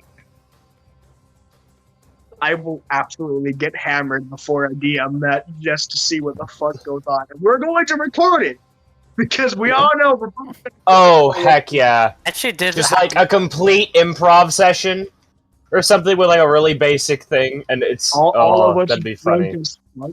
I did actually have my first edible while playing D&D, so that was fun. Yes, my boy. Bro, edibles are pog. I They are would still not.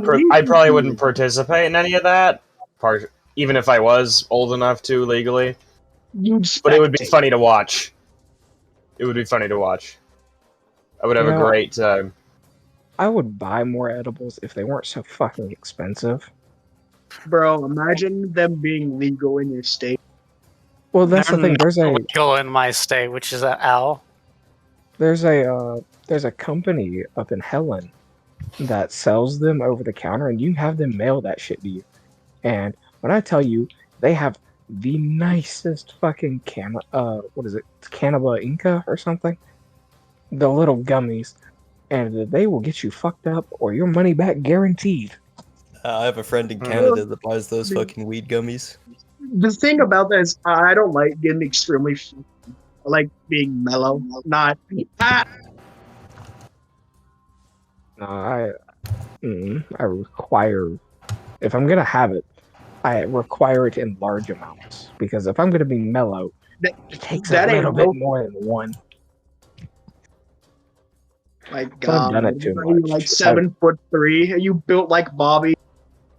Actually, yes. So I am actually only about 6 inches short of Bobby. I am big, and I actually weigh as much as tall are you? Bobby. I am about 6'5". Oh, cool, dude. Jesus Right. Christ. You are Tall quite motherfucker. tall. That is very What the cool. fuck? You're all so tall. And yes, We're and I American. weigh I'm a We're American. 5'9". Don't worry about it, bro. yeah, I'm American. What the fuck? That's still way taller than me. What? 5'9" I'm like, is Short? Small. It's like average height for guys like 5'9". I'm Yes, like 5'8", and I'm 16.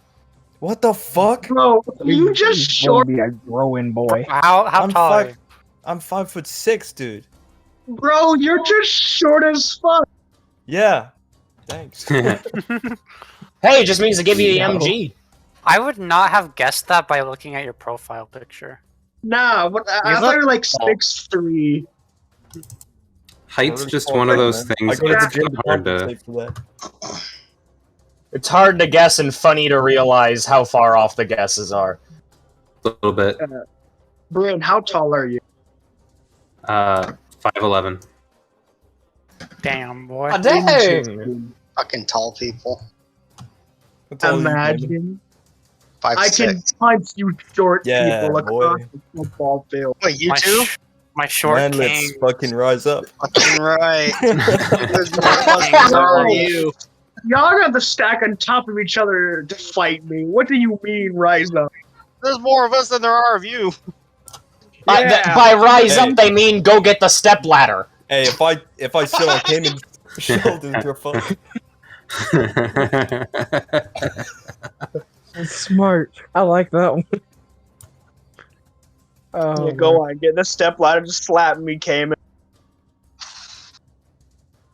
I won't need a Okay. step ladder. I'll kick your knee You out. think I could fold Oh, come my... on, not even going for the shins. Rookie maneuver. I think I could no, fold go my for the knee. McDonald's Aim for- fry container into a Aim for the paper knee, I'm airplane. like, just aim. think you could what? You kick Do you the think I- back of the knee.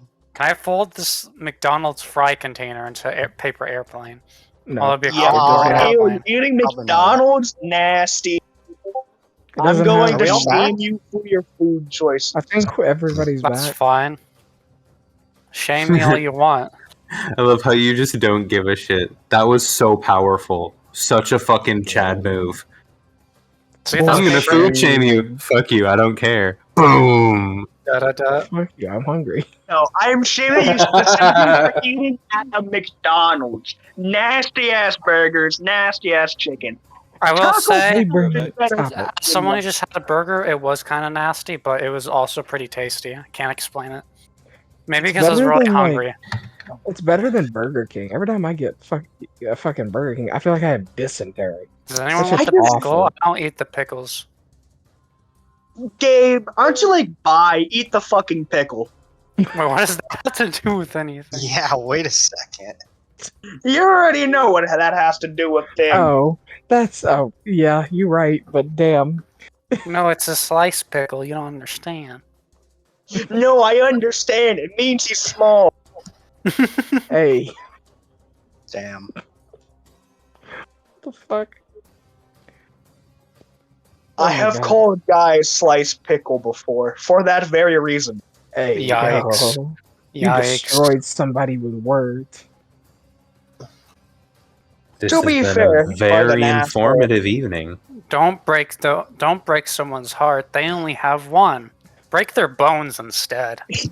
Or kidney. They have two of those. 200 and there are Break their approximately bones. They have 213 Take of half those. their liver, they can regenerate. All right.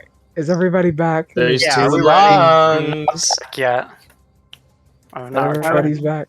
I'm gonna stop talking about my life back. outside of things. I'm here. I think everyone's here. I'm not sure. I think I hope so, someone on the YouTube just randomly watches this episode. Just this one though. Yeah. Super no confused explanation. about everything else, but they're like, yep. Context? What context? Context Never heard of barely knew her. Context. Well, Context. I okay. barely knew her.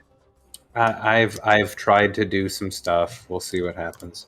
In any case, I'll jump over to GM layer and mute myself while I curse at myself for getting stuff wrong for a moment, and then we will continue as You had all this I think time. we were starting with Brightleaf. Yeah. Well, no, I was doing stuff the whole time, so. Did you have your break? No. Ish.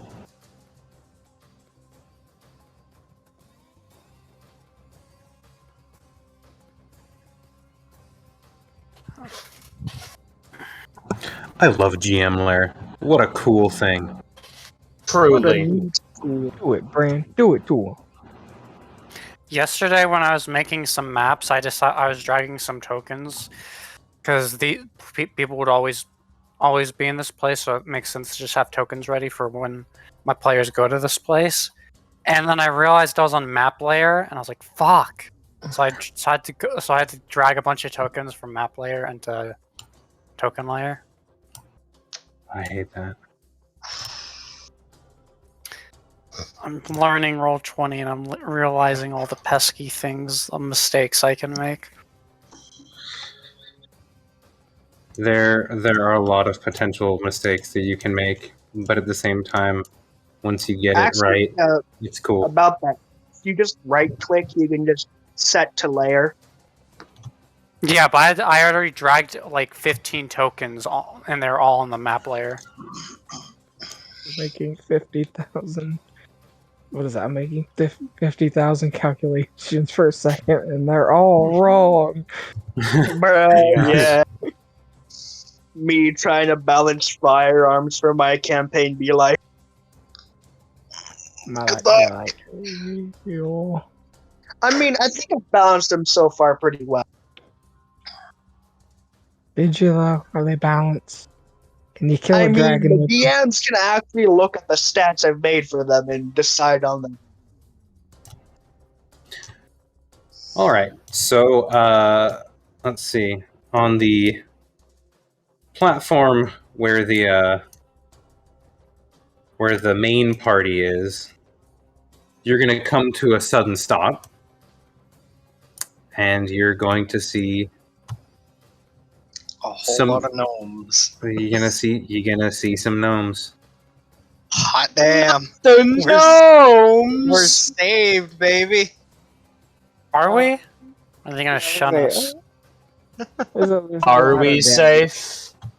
Are we gonna have to pay for the damage? Oh, that happened one time. Yeah, that definitely happened one time. Oh, I remember that. That was funny. That was funny. That was very funny. I'm glad I'm not over there. Good luck. My first session, I remember that. That was.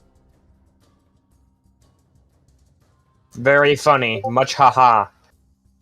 It was pretty funny. There was much haha. Crippling debt you are in. Perhaps I will break.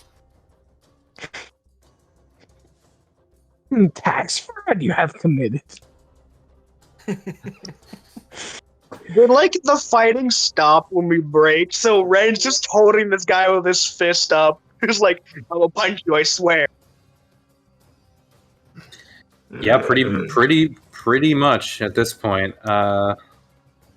Yeah, this is what Ren and Cayman would be able to see as they pull up. They will see like a squad of gnomes to either side. And okay, now we can pick up. My apologies for the delay. It just took a moment to whip a lot of stuff together.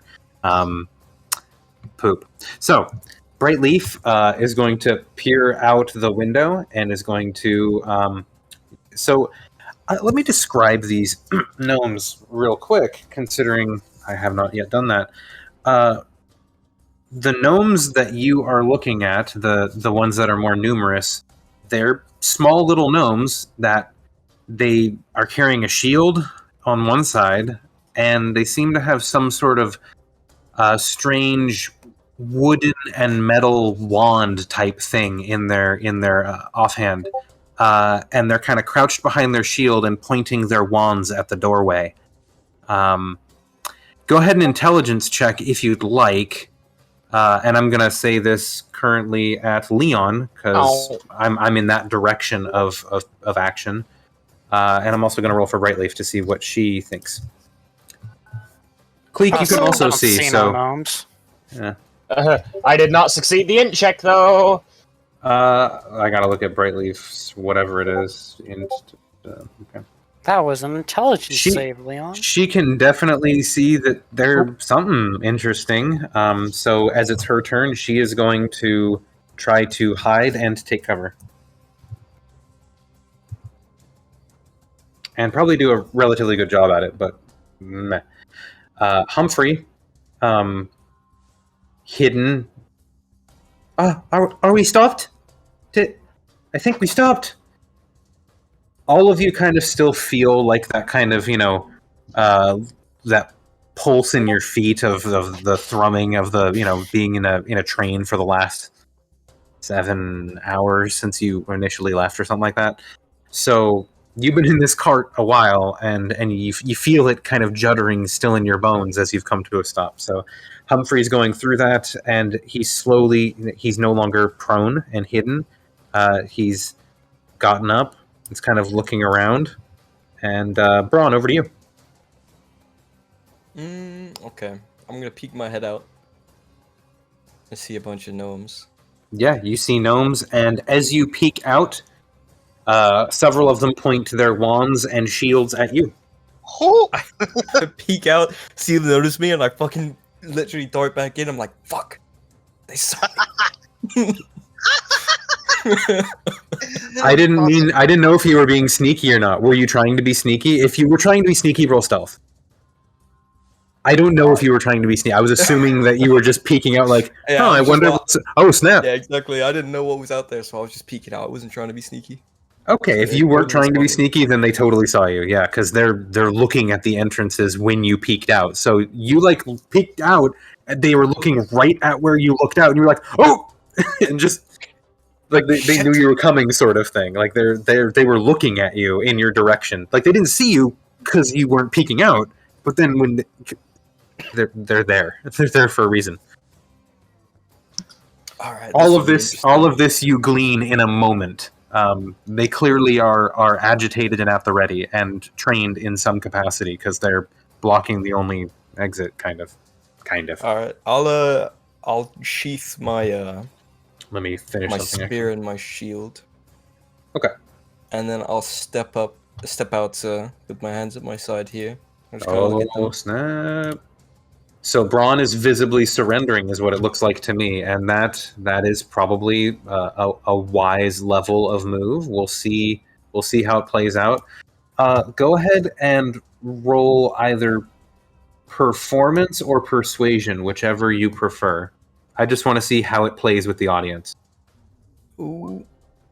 Damn. Early 20. You put on a show there. It made it look good. So no, they're kind of like looking past you now, like, yeah, no, you're probably, we don't need to worry about you, because you just kind of stepped out and surrendered visibly.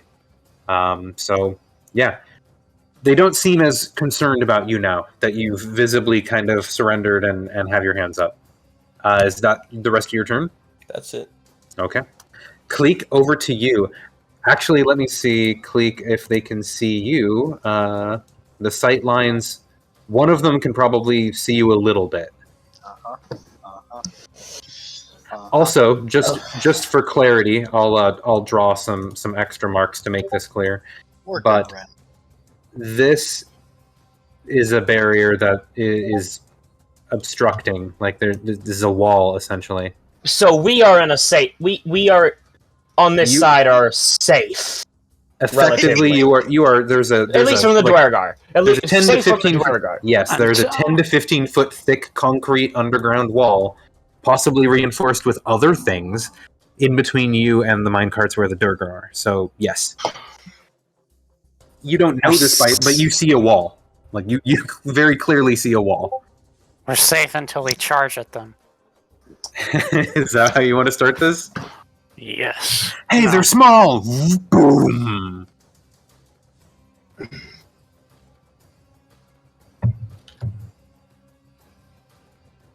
They haven't said anything to you yet. Seeing that there is no threat here, and that there's a bunch of, like, people from the place that are living in that, like, are concerned for a good reason, I'm probably gonna put away my bow and slowly step out next to Braun, like, with my hands up, just showing not carrying anything, no hostile intent. Very good. As the two of you step out, you can see pretty clearly, like set up and a little bit lined up behind them are two more gnomes with what look like weird metal and wooden staves that they're kind of holding at a strange angle, kind of like a crossbow, and pointing down the way at you as well. I think we get it.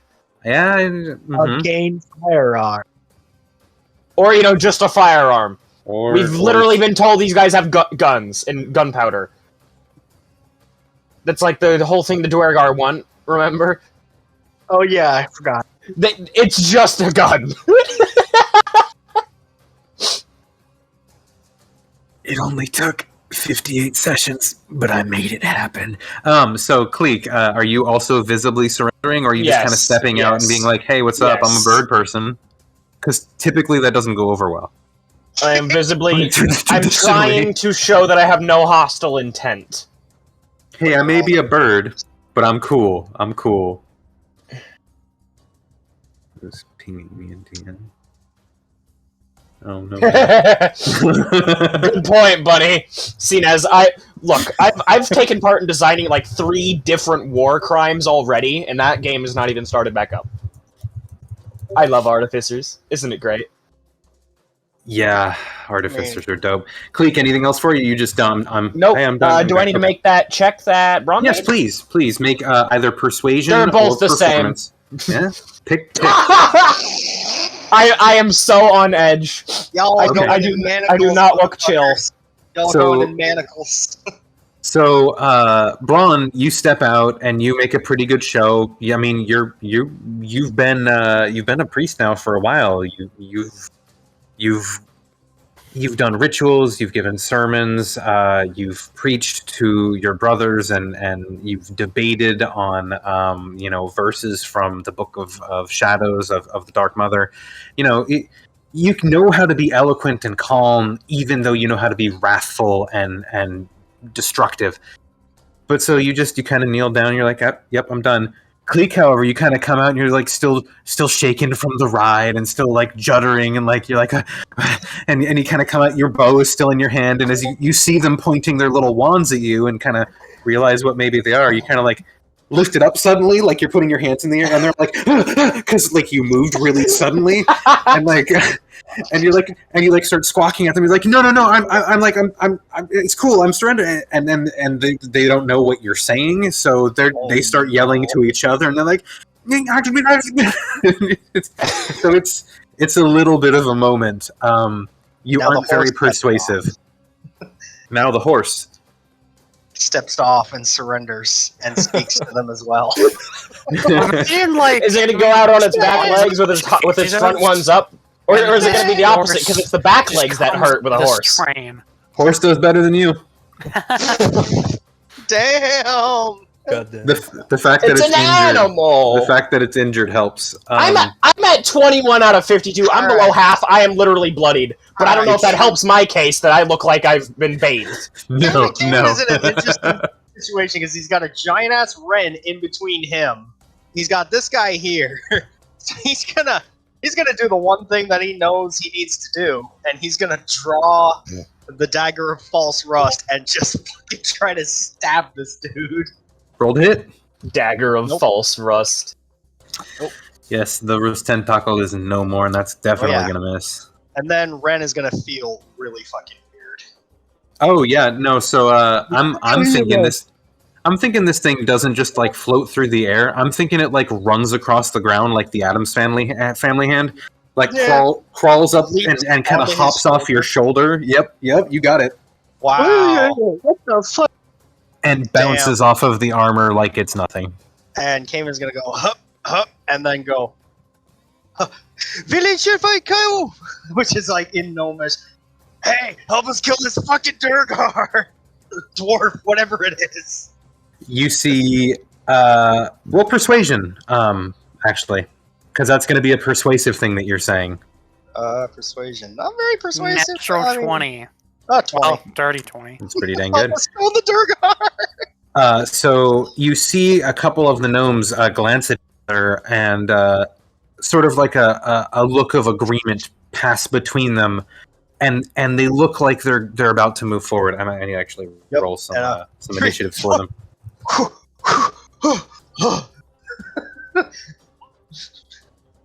Dripping Okay, some cool. blood here. Dripping a lot of blood. That's my turn. Oh, and I'm just gonna fucking throw the knife away. I'm done with it. It's gone. Into the bag of holding with you.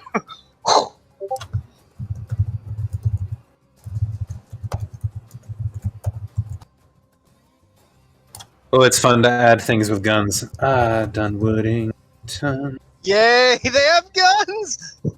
Ren, we're saved. They have hand I'm cannons. going to suplex this guy no matter what it takes.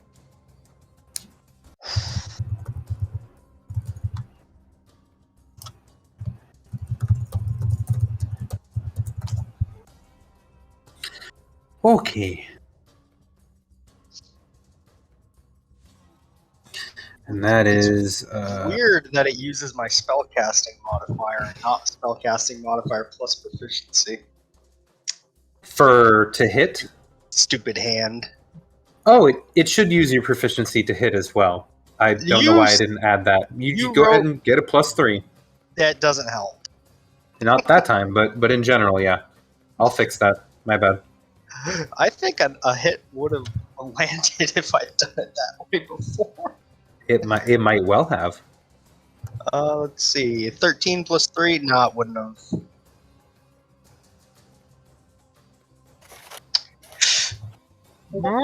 Actually? All right, now we just No, it wouldn't have.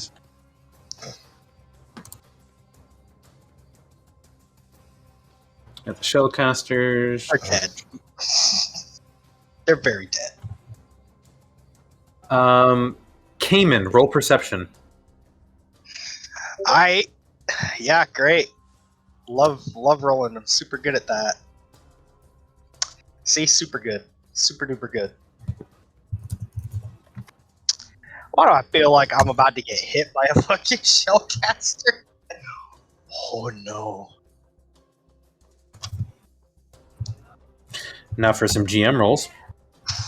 Oh my lord, no.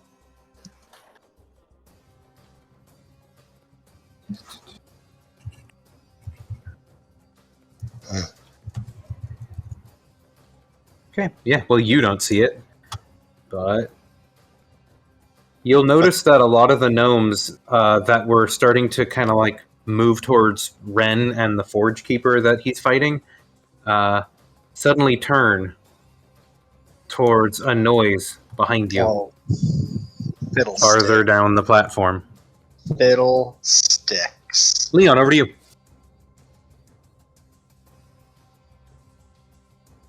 Oh, Jesus Christ. We've absolutely screwed the pooch, but it's okay, because this is salvageable, I think. Yeah, just talk to him in Gnomish, guys. I'm going to... Oh yeah, there's a number of gnomes just kind of pointing their wands at you. They don't see Brightleaf and they don't see Humphrey, and they've kind of... Some of them think that Cleek is a threat. They've dismissed Braun to an extent, but they also definitely see you and are kind of like, shield up, wand out, and you're a target. The motion for Humphrey. We need some help. Things are bad. And I was talking about, I just step out into the doorway and ends up sitting here. I didn't do anything. Go ahead and also roll performance or persuasion as you attempt to surrender to the agitated gnomes with no real ability to communicate with them. No, you still pull it off pretty well. Cayman, we can't hear you if you can hear us. So straight up rejoin. There we go. Yeah, now we can hear you again. But yeah, so Leon, you do a pretty good job of convincing them. You like take a knee and kind of put your hands up and do like the when a fellow player on the field is injured, you take a knee sort of thing. You're like, I'm good, guys. I'm not aggressive, and they're like, he doesn't even look super armed. All right, we're good. So yeah, you look okay. I mean, they didn't see that. Nope. Anything else from you, boss? Nope, that'll do it for me for All now. right, cool. Drone. I can't see. All I see is a bunch of the people outside our cart kind of surrendering. So I'm just gonna shout out. From there, you would probably maybe be able to see this a little bit, like around this corner. Yeah, I'm just gonna shout out. Hey, yo, what's happening out there? Are we good? And I'm gonna use my healing hands to heal myself 6 points up, but I'm staying armed with my maul inside. I'm not moving an inch. Likewise, actually, you probably wouldn't see Brightleaf because your passive wouldn't meet it, and you're not looking for her, and her hiding in shadows stuff beats dark vision. So you'll actually hear a response, though, but you won't see Brightleaf, but you'll hear, "There's a lot of them out there. What do we do?" Oh shit, more enemies. Oh no! They're gnomes. What?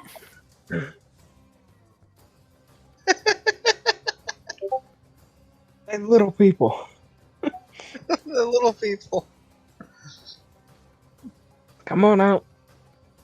Anything else from you, Drone, or are you just like staying prepared in the corner? I'm staying prepared in the corner. Excellent. All right, let me just...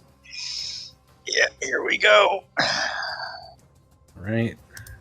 Oh yeah, you guys, step right on out. Go for it.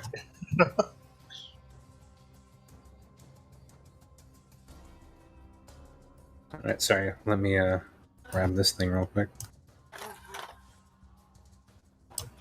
Yeah, so Cayman, you're actually going to hear someone call out from the other side, because that's not the officer. The officer is over. Yep, you got it. So you're gonna hear them call out Gnomish. Who goes there? And what business have you on our trains? Which you can answer on your turn, because that's really all they're going to do on their turn is yell kind of out. The Raiders... Is he blind? He's blind. Well, they're yelling at everyone in general, but this Durger here is going to do the thing that Durger do really, really well. Enslave or grow big And real He's big. getting even bigger. or run away while invisible. Yeah, that's right. Knew it. Knew Oh, it. no. I remember they had that invisibility, and I'm like, oh, motherfuckers. Uh-oh. I don't have anything for that. 5, 10, 15, Man, imagine we had a turtle with 20. sea invisibility. 25, 30. It's not even one of my options for spells. And that is why warlocks are bad. Case closed. Okay. All right, all right. Move. All right. Move. Okay. Forge breakers. So the Ren, you have grappled this dude, correct? Correct. Hmm.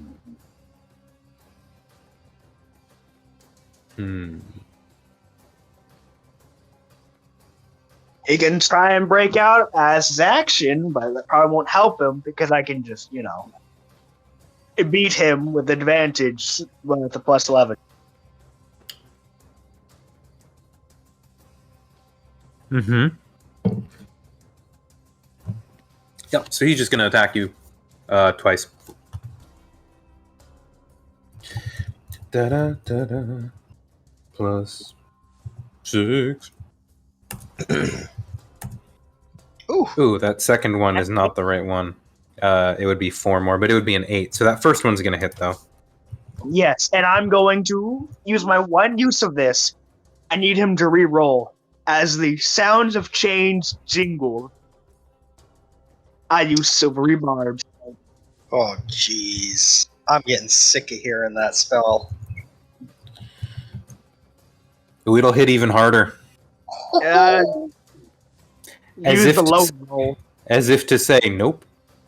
Hey, I still get the advantage because I'm giving that to myself. No. Do you still get advantage if you fail Yes. to do the Yes, it gives you advantage even if you fail to make them fail. most 16, OP broken spell in the game? Wow. It's very strong. 11 HP. That is why I was saying that yesterday, is because it's true. So, Yeah. I'm saying put a kibosh on that advantage nonsense. That's ridiculous. I'm going to have to consider how to deal with that one. Maybe it'll just involve using it against you. I only get it once per day, is the That's thing. fair. That's fair. And it's been used, and Get it it 4 didn't times work. a day. You did I get the just advantage from it, suck at though, using but you it. still took the hit. So we'll call that a break even right now. I forget I so can use silvery that barbs on Forge attacks. Breaker I hits. just try to save it for saving throws. Didn't move. Ren, your turn. Must re-roll a d20. D20. A It d20. could even be like a weird check, like one that has nothing to do with no ability. Yeah, so Can it be with a Any death D20. saves? it can be. It's a D20. Oh my god. Yeah, it's broken. You're dying. You lived. Wait a minute, Silvery Barbs. No, you're not.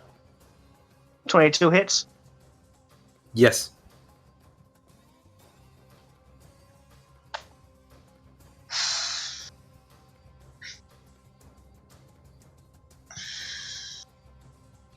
This guy's hurting. Like he's already blooded. Also, his decision to go all out on you as you were grappling him and constricting him with those. I'm going to go ahead and chains. add the D4 crushing damage from grapple. Oh, you know what? He's enlarged. Oh yeah, no, it just doubles the dice. Yep. Go ahead and roll your D4 then. I already added it to the attack, like the actual roll. All right. Then, yeah, I counted the 22. He's looking real bad. Still alive somehow, And but just attack. just wrecked.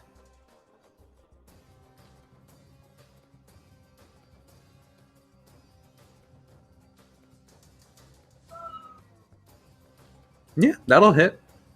I'm going to go ahead and say I think he's dead just based off of your modifier. So, how do you kill this fool? He gets suplexed and spine snaps. Oof. Ren A German just, suplex or a bridge suplex? yes, he gets German suplexed All right. backwards as he snaps. Perfectly executed German suplex.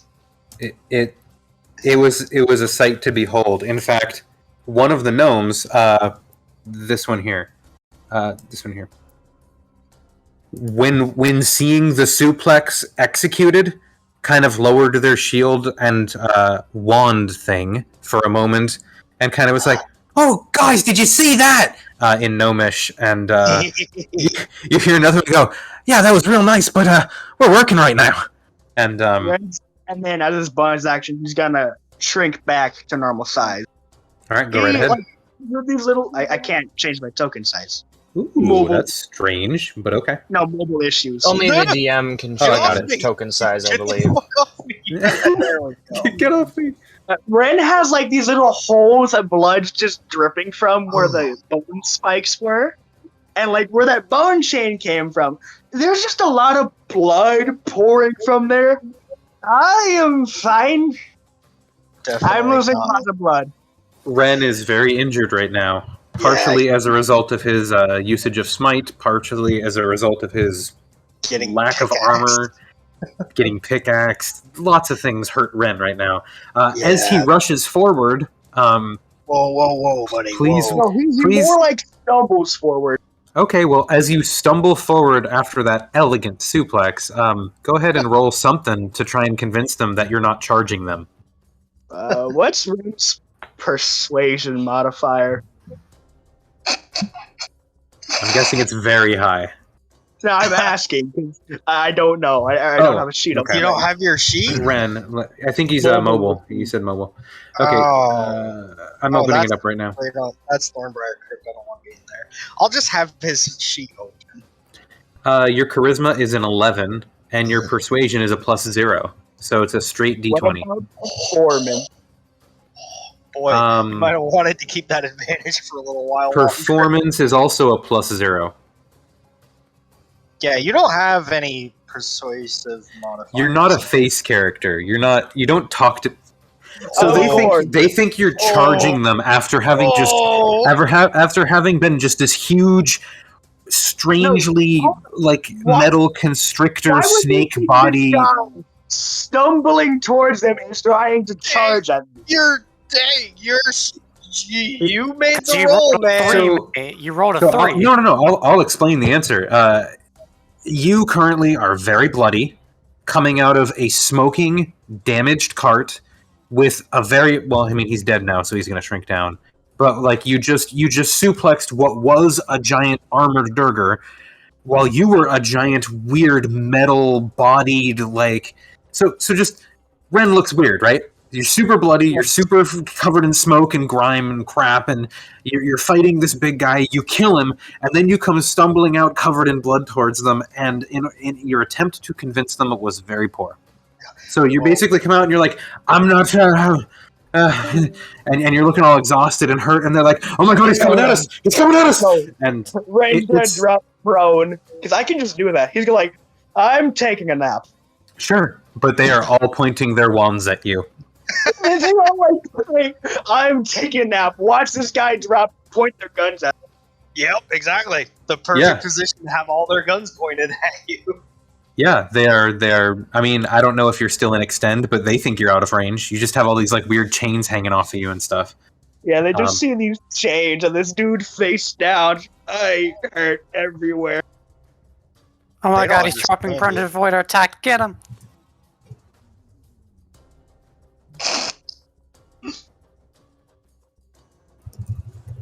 That's a mysterious roll out of nowhere.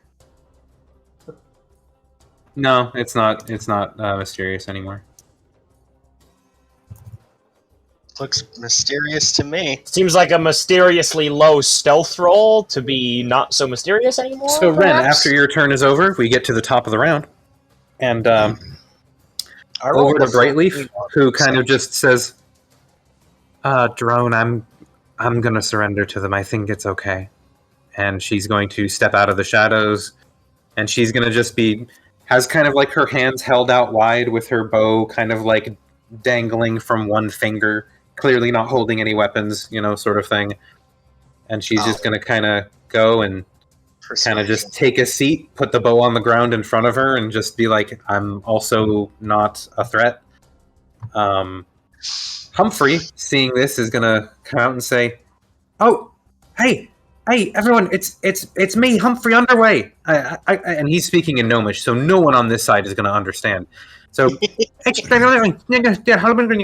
and just kind of hops over, and he's pulling out like a little badge thing, and at first they kind of like step forward. again, I'm moving them and it's off turn, so whatever. You're just gonna have to deal with my narrativeness.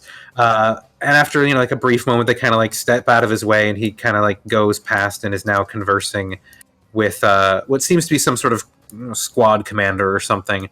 And they are having a brief discussion. Dunwoodington ballisticians. At this point, there are actually no visible enemies, so we can go ahead and end the fight music. Yeah. And end combat. I'm just gonna say to these guys, hey, I'm gonna go talk to the important sounding one over there. I'll look after him. He's not a bad guy. Boop. Yep. This goes away because I don't need them now. As you walk away, you hear them going like, I mean, how could he be a bad guy after a move like that? Hey, I'm Captain Marith, the Whispers of the Gale. Who's in charge over here? He's still using the name. Sorry, Okay. what about the whale pail? I'll fucking throw you. I will give you a German suplex. Oh my goodness, I love it. Not my light little bird bones. Hey, just don't anger Ren. Your bird bones should be perfectly fine.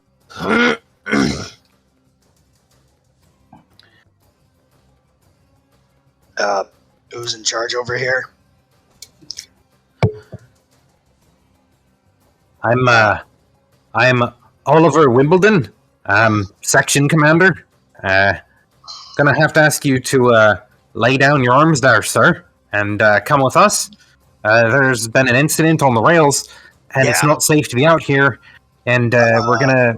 I need to stop you right there. We are well aware of what's going on. We were fighting them. Whatever.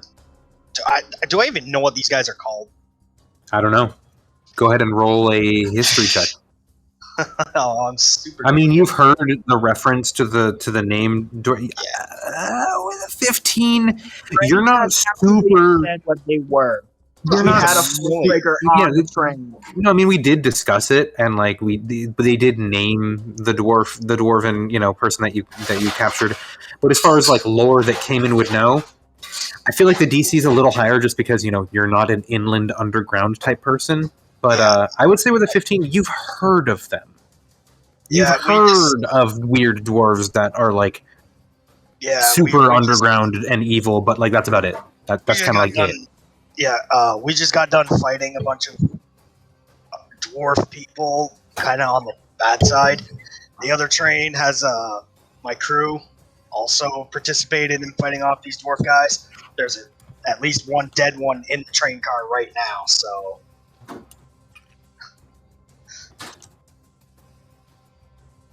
I'm gonna have to take a look. Go right ahead. Yeah, you see that on both sides they're starting to sort of move up the. I'll step back against the wall, just hold my hands up. I don't have any obvious arms anymore. No, you don't have any obvious arms, and my arms are my arms. Well, your arms are your arms.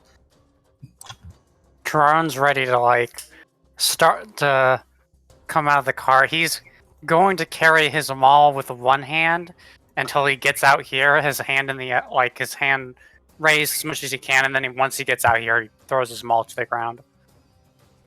Got it.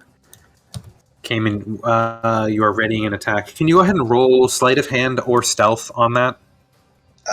Yeah, super good at that. Nice. Okay. So for everyone else, you can go ahead and move to wherever it is that you're going to move to. You can hear Humphrey kind of like arguing his case with the what seems to be the squad leader, and came in on your side. The sort of section commander who stepped forward, Oliver Wimbledon, is kind of asking you questions like, so these dwarves, when did you first run into them? And where did you first run into them? And might I ask, why are you here? Hang on. All right, so we came through the Sister Valley area, through that area, came up through, diverted this way because we're low on supply. We are an adventuring group and we are on our way north to Punjab, Haryana. You came through the Vale, We and came through the headed Vale. through the mountains on the. How do you? We have a guide, Humphrey.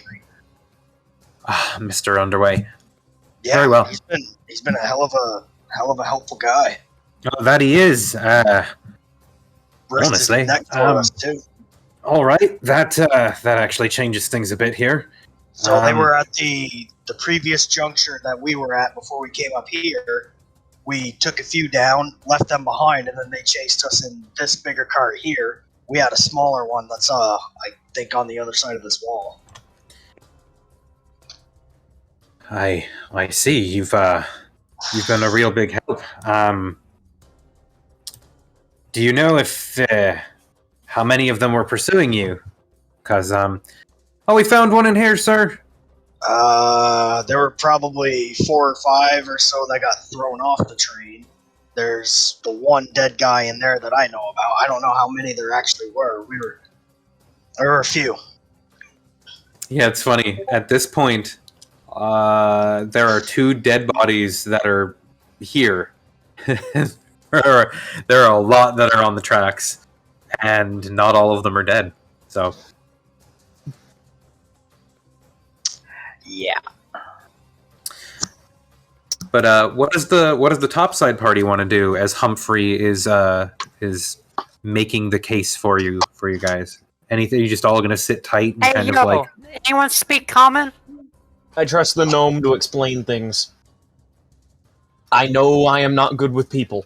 I He's will a not halfling. pretend to be.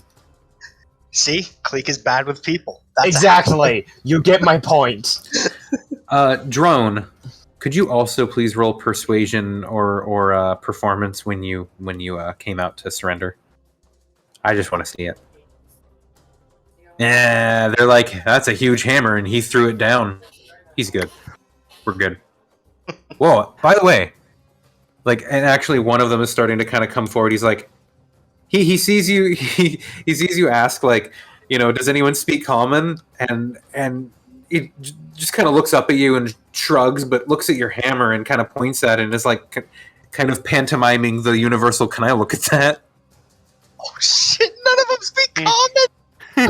He'll just say yeah, but like also not it. Y'all are fucked. His eyes light Hopefully they up, can and speak he just kind of undercommon. like, he takes a second to undo the strap for his shield and just kind of puts it down and puts his wand in a wand holster and just comes and just like kind of picks up the hammer and just Are we, starts are running we his still hands going over it. with the wand story? I mean, they are not wands. They are pistols that these ones have. Call them and- their guns. Yeah, they're flintlock pistols. They are a lock. They are a lock. I recognize them as small hand cannons. You They look recognize like them as cannons small and hand smaller. cannons. Yes, that is exactly correct. What there does are- Ren recognize them as? Ren might not recognize them because he might not have seen them before. They are wands. He was in Valhalla for like 3 months. He has actually haven't seen He was much there- magic to begin with either. He I will was say there this: for- Valhalla does not have rifles. Valhalla does not have guns. Ren's also They never are seen in much- development. They are They not have widespread. cannons. They are not common used. And so, Ren- If you see one in Valhalla, wow, it's surprising. yeah, miniaturization's difficult. Yeah, And they're Valuable. also keeping it under wraps. Plus, the gnomes got them little fingers for tinkering. Yeah. We tell Fingles. So after a short while, some of the gnomes go aboard your cart and sweep it. Some of them, take looks at the different explosion marks and holes in the hole, so to speak. And you hear some. I can get and they're just kind of laughing about the damage to the cart and the fact that it still runs. And I mean, Even they're surprised it still runs. like they're having their own little conversations where they're kind of have half forgotten that you're there, but also they're still like clearly agitated and militant. So when they remember you, they're like, but also they seem like they have like kind of a short attention span. But But after a little while, it seems like they have swept both of the minecarts on either side, and they begin kind of ushering your group off of the platform and sort of into a collected area. So I'm just going to say, sort of like over here where I'm pinging, and I'll move the camera over there as well. I'm gonna start pantomiming towards the dude that has my hammer. I'm gonna point at the little. I'm gonna show my manacles, point at the hammer, then point at me, and then show the little tether. See if he gets that. Ooh, well, let me roll to see if he does, because I love how this is music for running into ADD gnomes that have guns. This is this could go bad any second. This kind of music tells me that we're worried that it could go bad any second with these gnomes.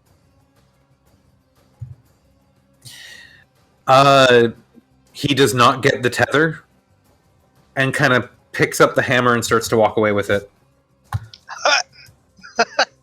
And at about 60 feet, will not be getting any further. How far is that? It's like right around here or something. Wave. Closer Okay, to right. like here.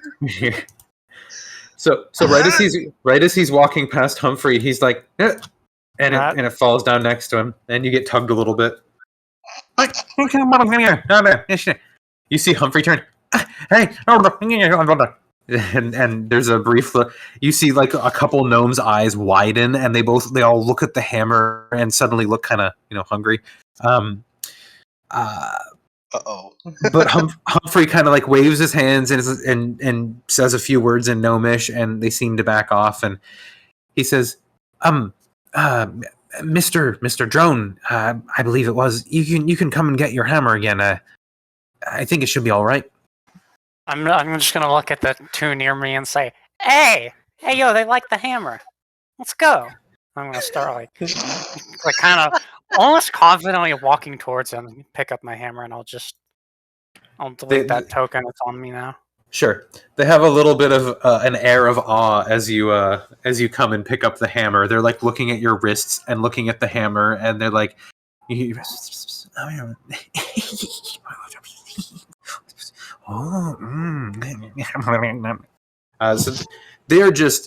they are definitely looking at all of you. You can tell that they got short attention spans. They may be a little bored. This is kind of an interesting moment for them. And over where you are now, the lights are steady red, but there's also some like normal bright lights. They're not flashing anymore, so it's better lit here than it is farther down the tunnel. You can see that the alarms are kind of still going off.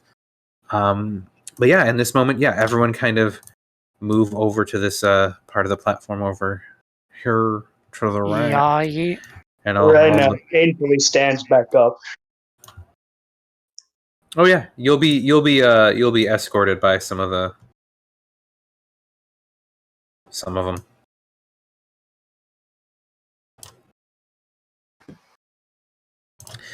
So I mean, I don't need to impress upon you the fact that you're effectively surrounded and outgunned. 12 HP in a dream. Try me. But at the same time, I do want to raise you this. As the group... Oh, I need to move Brightleaf, and I need to move Humphrey. And I don't know who's going to move Cleek and Braun and the horse. Is Braun still not back? He said at one point BRB. Oh, okay. Well, I will move the horse over with you. There you go. And so that's everyone in the party. Okay, cool. Now I can reveal. So, the sort of like, if Cayman's going to move over too. Cayman, you are also being asked to move over along with the section commander. He's like, Yep. we'll get this cleared up with the Dun Warden in just a moment here. Yep. Oh man, been a long time since I had to talk to gnomes. Whew. Did you kill all the little people yet? No, I speak the language. Why would I do that? Well, they were kind of Did attacking not us the have entire like ride one up. person that Oh, speaks those common? guys? Yeah, they're dead. Okay, that's what I wanted to know. Wait, what was that, Drone? Did not like one of them even speak common, yo? No, I speak Gnomish though, so it's fine. I So, as the group of you kind of gather together, you hear footsteps coming from southwardly. Well, they're northward steps. They're southerly steps. They're from the south to the north, where you are. Let's get the nomenclature correct. Nomenclature. So, yeah, it's just gonna get worse. So you see two gnomes kind of just, well, not two gnomes, a halfling and a gnome coming down the way. The halfling at about a certain distance kind of notices how injured some of you are, and you hear in common, "Oh my goodness, poor babies! Let me come and take care of you. You look so hurt." Yeah, yes. Hey, Yes. hey, who Please you tell call me me you're a baby? The first cleric. person to speak common calls me. Brutally injured. I don't Ren is care sitting what I'm being down. called. Ren sitting down is trying to be face to face with the halfling to defend. Yeah, take care of Rent. Take care of this guy first, if you don't mind. Well, and Several if bones you in can my body.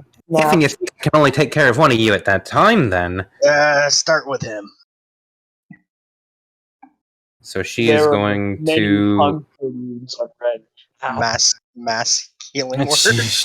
She is going to kind of raise her staff and spin it around a little bit and cast Mass Cure Wounds. Hey.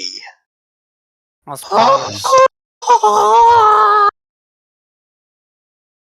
From 11 HP to how much?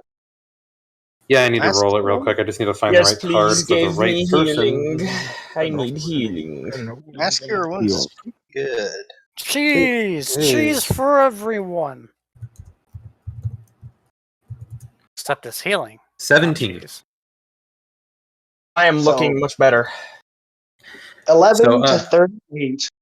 She raises her staff, and a soft blue glow kind of shines out of the You're gem at on the end of it. 28, right? And you feel a wave of soothing, cool energy kind of just ripple across your skin, and you know, for Cleek it makes your feathers bristle. For everyone else, it makes goosebumps kind of run up and down your body. And it only does 6 of you, and we have a 6-person party, so I'm going to say that Brightleaf and Humphrey do not receive it, because the 6-player characters will instead receive it, and everyone else is stable enough, and that's just how I'm going to do it. So 17 HP for all of y'all. And then who is the most hurt Not it. at this point? Probably not me. I'm looking fairly He's got solid. 1 more HP than me, or 1 I've less got- HP, so it's. I've got 31 hit points. Okay. Out of a total 50. 27. No, 28. Okay. Yeah, So- I'm still pointing at Ren. She's gonna look around and she's gonna say, "My work here is not done," and she's going to do it again and get 16 to, and this time it's Humphrey, Brightleaf, and the horse each get 16. So the horse is now at 23. What about And the then- other? And also get that. Yeah, Ren also gets it, and then 2 of the most hurt people after that. I don't know who they are at this point. Cleek looks battles. He looks hurt. How many hit but points do you he's- have, damn it? I'm at 38. I'm at 31. I'm also trying to consider like not just total HP, but like HP out of 44, max. yeah. Like the fraction. I don't know. I would think Braun looked That's bad a and lot of Drone math. looked bad because they both went down. So I'm just Fair going to enough. pick Braun and Drone to both get 16. What I'll about take the- it. I'm at full now. So at this point, Yeah, I'm at full this health. Cleek is durable. this halfling has kind of just rushed forward and in common called you all babies and then cast Mass Cure Wounds on you twice. And you're all feeling a lot better. And she says, Ron didn't appreciate calling him a baby. you're looking a lot better. And I'm hoping you're feeling a lot better. Now you get to explain to my boss why she shouldn't string y'all up and slit your throats. And she kind of cheerily kind of hops to the side a little bit, and you We see just this. killed a bunch of Durgas Yeah. manning Already did the explaining bit, but I'll do it You again. don't know the full story. Ren's going to cut you off right there, and he's going to explain what he knows about them trying to mine into their gunpowder, collect that, and he's going to explain that we killed a few and threw some off a train. Cayman is going to strangle Ren for withholding information. If you can reach my neck, Ren's 6'3". It is actually going to be a little difficult to get up that high, but yes. It's only like 9 or 10 inches I can reach. Ren, buddy, you didn't mention that part when you interrogated. It wasn't necessary for you to know at the moment. I'm gonna stop you right there. Anything you learn is always necessary for all of us to know. Do we all hear this happening? Do we all Oh, hear yeah. them saying this? Oh yeah. I'm gonna look over at Braun. Just wait till he hears about what I saw the other day. Ron actually laughs. If you don't want to keep secrets, then maybe you should explain the armor. Ren gives a very crude and evil smile. Bruh. All right, how Bruh. about this? DM's getting red in the face. DM's getting red in the face. How about this? How about this, Ren? When we leave, you get to stay behind. And who made you my boss? When you talls are bloody done John, I'd like to get an actual report of what happened. All right, I'll explain it like this. We were coming through the Sister Vale with Humphrey as a guide. At the last junction, before we turned this way, met a bunch of Durgar, fought them, killed them, and then they chased us up here with a train. We killed a bunch, threw a bunch off. And apparently, the guy here that withheld information from us just mentioned that they're mining for something or other. Explosive powder. Explosive powder. Oh yeah, don't tell me. I wouldn't know anything about explosive powder. Never heard of it before in my life. Asshole. Well. Are either of you lying at this point? No. Ren's more like annoyed at Cayman, and Cayman's annoyed at Ren. Yeah. Well, I'm not sure what either of you are talking about, but I know about the Durgar. Yeah. I can see the one over there, and you see 3 of the gnomes struggling to pull the one Durgar raider's corpse at normal size because they're small. Yeah. So there it is. But that doesn't answer the question of why you're here. Why are you here? Why are you talls here? This is not your place. Supplies. We came here to stop. Came here to pick up supplies before we head north to Punjab Haryani. Dunwoodington doesn't trade with talls. Underway. Yeah. Why would you bring them here? Why would you bring them here? Well, you see the Durgar. These aren't our people, Humphrey. You can't just. Oh, let them stay. What do you mean, our people? Yeah. I'll remember that the next time the Durgar attack. We'll just keep going and not tell you anything, and we'll just let them get to you. Seems fine to me. I'm not quite sure that you understand the situation. This is not the place for perfectly. The appreciation that we will show for you stopping this is to let you leave and give you some supplies on your way. Such as you wanted, you can leave with. Just know that's not the typical arrangement. I'm going to pull out from my bag of holding about 500 gold coins and just dump them at my feet and go, we're here to trade. We need supplies. Roll persuasion. I just want arrows and a day's rest. Roll persuasion. Yep. Oh boy. Ooh, 15. You can see her eyes are hard. She's like kind of stares you down even as you pour out the coins. She glances down at the coins. She doesn't seem super interested in the coins themselves. Roll insight. And I'll say that Leon and Ren can also roll insight if they like, because they're 20. right there. It came in with a 20. You can see that she's glancing around at the different magic items that are very obviously being carried by some of the members of your party. And she says, "Aye, trade then. You have a day. Potion. We'll find Yep. you some quarters that you can sleep Yep. comfortably in.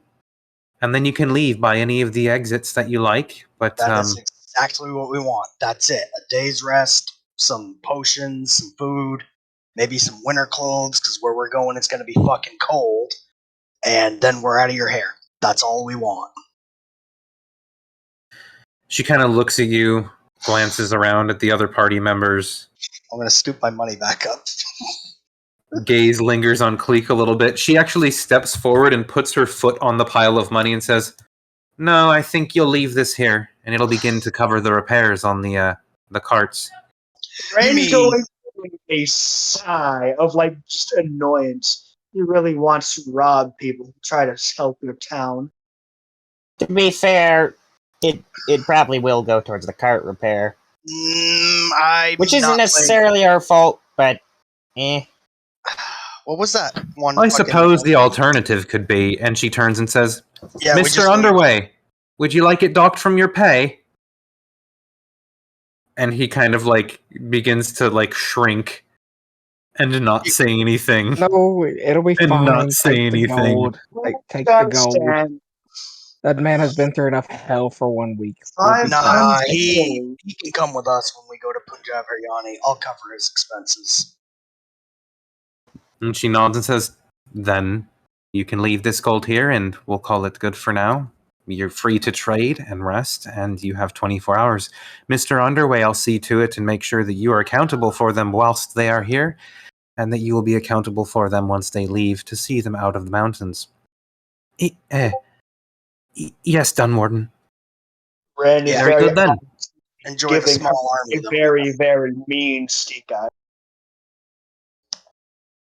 Hey, yo, Cam, Alright. how much money you got left after that? I have I'll be plenty. right back. Don't worry about me. She kind of That's gives good. gives a few orders. In what language? In Gnomish, so Uh-huh. you'll hear her kind of bark to some of the shield and pistol bearing ones. She'll actually say, "Applewood, take a few guards and guide them to the hospitality district and make sure that they have somewhere nice to stay. Not too I'm going nice, to say, wait a minute, Applewood in Gnomish, just out of nowhere. Applewood, same people that own that Applewood place at Nueva Cija Lazone. The red-haired halfling lady who called you babies and cast mass cure wounds on the lot of you will turn and beaming, and you'll notice at this point that she looks very much like someone that you know very well. Yeah. And will say, "Oh, you've had some of our cider then." Yep. I like that place. We stayed there quite a few nights while we were, dealing with problems, because that's what we do. You've been to Applewood Orchards? We've been to the inn at Nueva Cija Lazone. Oh, the Sweetwater. Yep. Oh, I've stayed there a couple times. They do have some nice purchases. Yeah, they had a.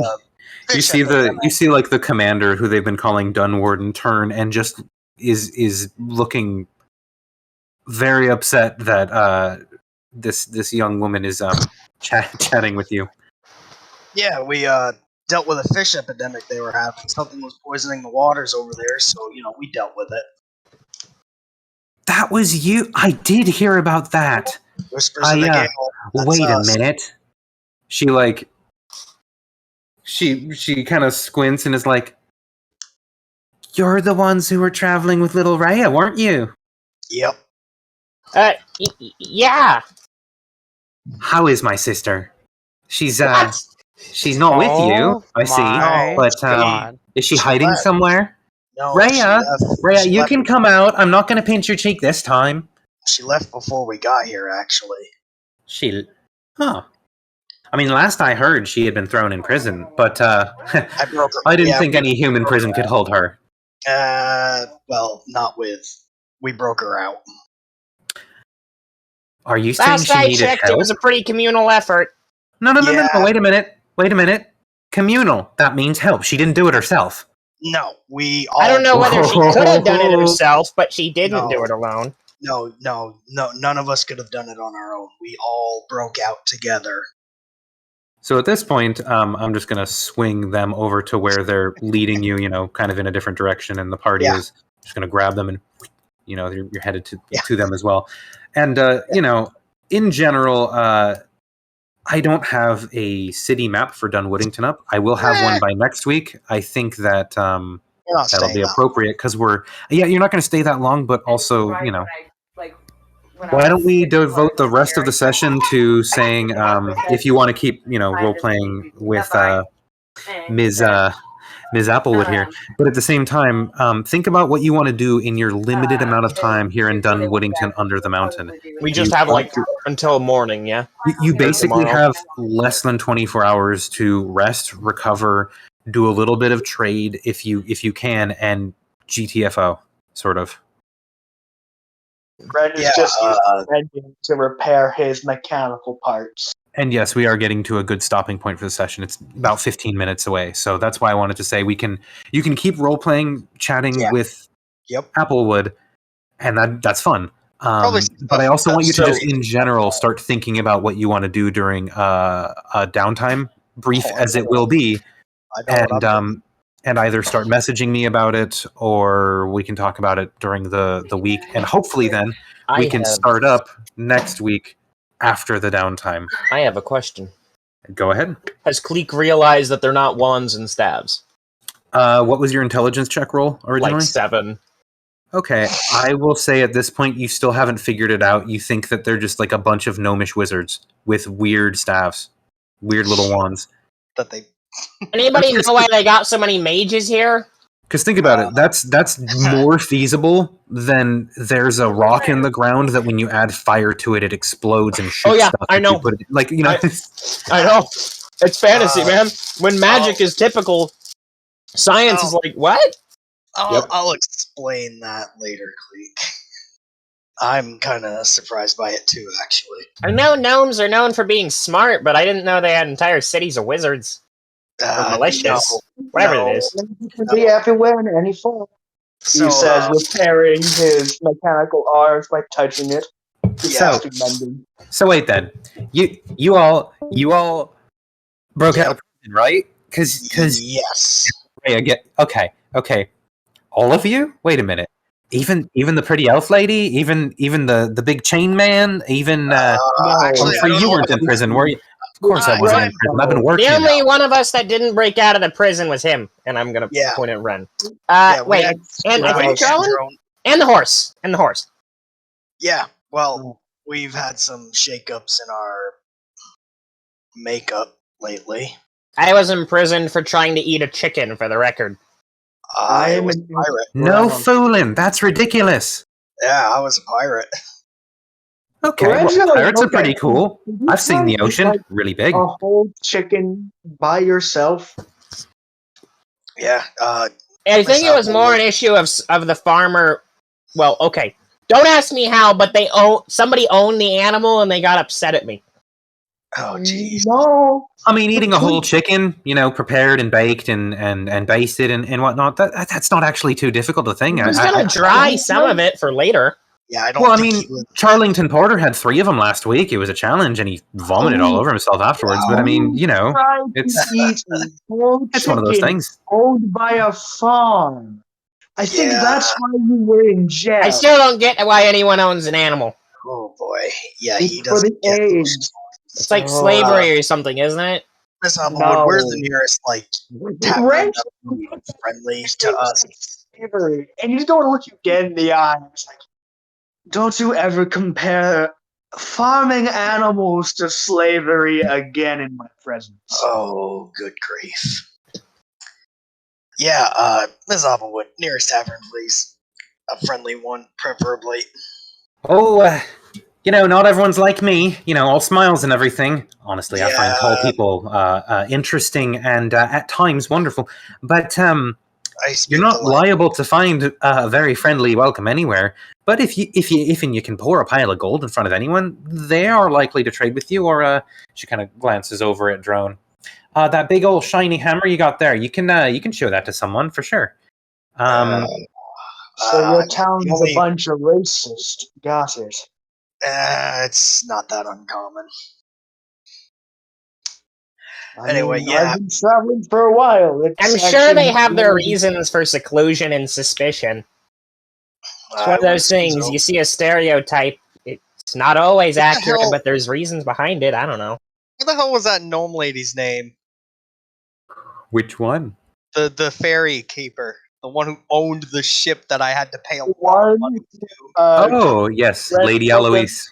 Lady. Agio. Yeah, Lady Eloise was not thrilled the last time we met, but that got solved pretty quick. You've met Lady Eloise? Yes, we saved her ferry from getting taken by some mercenary Then asshole. pissed her off for damaging it, and then you had to pay her off. Well, no, we took their stuff and used that to pay her. I've seen her from afar. She's visited here once or twice, but brilliant tinkerer. Honestly, thought she was going to head on down to Alentejo and start with the steam project, but she's been lingering in Amsterdam and watching over her babies. So Yeah. I mean, she's definitely doing something with steam on that ship. I should know. I watched a guy get roasted by it. Oh, so they did get it working then. They did, All right. yeah. Amazing. I mean, Never Yeah, I haven't been Steam's down hot. off Dunwoodington in a few years now, so I hear news once in a while. Well, I mean, I've never seen a ship move that fast before. I'm not surprised you don't get much news. You do live under a rock. I'm gonna look up. Ren just was a little to himself on that. Yeah. I mean, you'd be so- surprised how good we are at getting news. It's even if it is a few days old sometimes, it's faster than most folk across the continent and whatnot. Yeah, can we just get to a tavern or something so we can sit down? I'm going to get so fucking drunk, I'm not going to be able to stand up. Yeah. Just So please tell me you have a Fletcher. Or secondhand arrows. Something. God, Ren's give not over arrows. at sleep. I can So- make you arrows. you've been led off of the multi-railed platform, which had a number of slots for different cars. You see that it's bustling with activity. A number of different armed and armored soldier gnomes and halflings down here, and it seems that all things considered, they are taking the threat incredibly seriously and are shoring up their positions and are actually sending a couple scouting teams down into the tunnels. So they've taken your report seriously. Humphrey actually at one point says that he has to, kind of bow out and go fill out paperwork, like actual paperwork from the other things that were seen and dealt with. This situation has been explained away, but there were the boulders in the past, there were the giants, there was the aboleth, there was the dead burned owl bear that was on the railway, the huge hole that was dug in the rock that y'all found and didn't understand what that could have been. So there's been a number of strange occurrences. You're like, I should report that. So he's going to go report all those things. So you are left in the tender, loving care of the as yet unnamed Applewood Miss lady. Apple. Yes. To the nearest tavern. Oh, of course. And so she's leading you up and off the platform. You find that there are a number of staircases that you have to go in, and she kind of seems to lead you in this sort of circuitous route. And you see armed gnome guards like were on the platform before, and every once in a while, a squad of them runs by or is on watch. Yeah, the mages.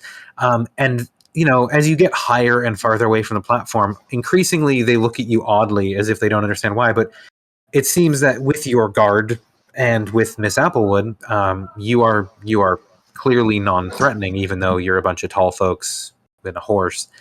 Your horse also taking the stairs very well. So anyways, you Sure, head up. trained. You head up quite a distance, and it seems like she's trying to take you in directions that will keep you away from certain areas around certain things, but you can't really see them because eventually you come into what seems like a somewhat bustling sort of industrial district in a large cavern.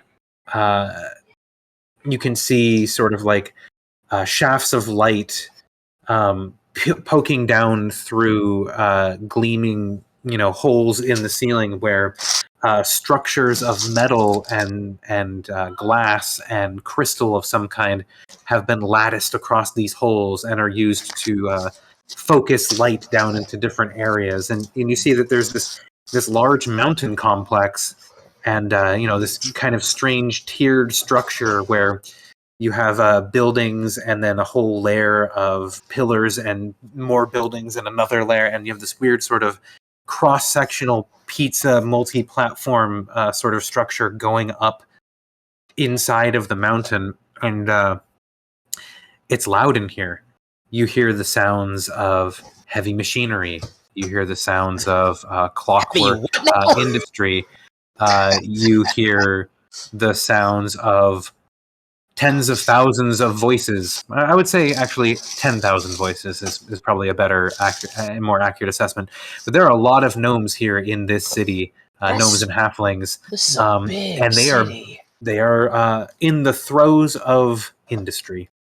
You can smell smoke and fire and smelting and just Leon, throw me some words here. This is your field, the physical sciences of engineering.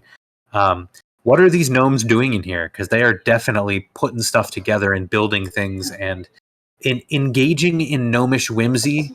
The kind of gnomish whimsy that is heavily crossbred with rampant militarism and technological advancements. You would see them if there are any exposed piping or any sort of large gears, steam buildings, anything of that sort. You would see them continuously loading pipes, tightening in bolts with huge ratchets. You'd probably see them welding large pipes together and even just bashing them together to make them stick. Yeah, so there's flashes of lights from different areas at different times as you see sparks fly as gnomes are working together to try and weld pipes back together, or you see like three gnomes hanging off of an oversized wrench while one of them tries to work the end of it to get it down that last little bit and tighten it. They're all working as a unit to coordinate their little bodies. I love gnomes. Yep, they're fun. Just, in general, lots of steam and gears and lots of metal, lots of clanking. You notice that as you kind of walk through this more industrial area, the people don't notice you. Like they don't really care. They don't see you. I mean, and if they do see you, they just kind of look up and then go back to their work. They don't really seem to care about the tall people as much as even the soldiers that you noticed down below did.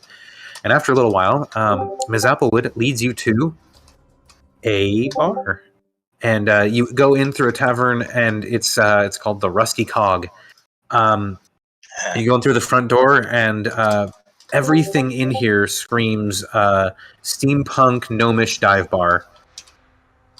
And as you step in, absolutely my kind of place right here.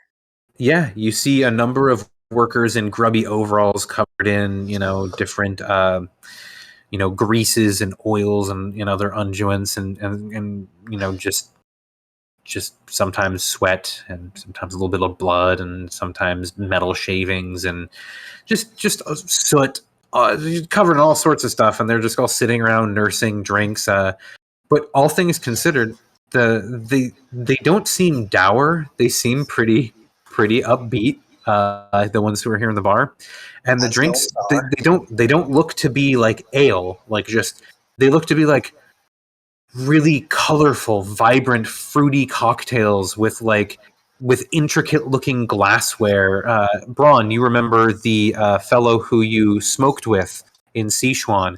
stuff like that, like a 3-chambered glass that like they have a straw like in the bottom chamber, and they like sip out of it, and then you see bubbles go up, and it like all filters down through like different like little.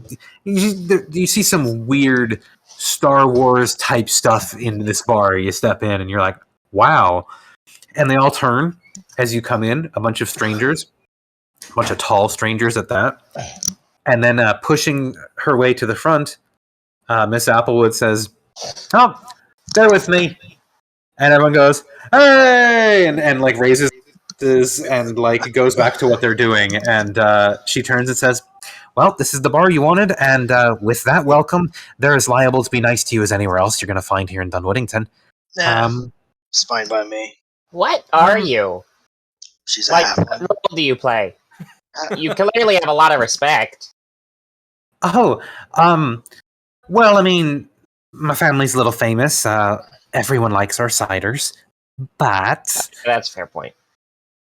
other than that, no, I've just I'm well known around here, healer, and you know, I'm pretty good at it. If you know, if we're being honest here, and she does not look modest when she says that. She definitely seems to be aware that she is a good healer.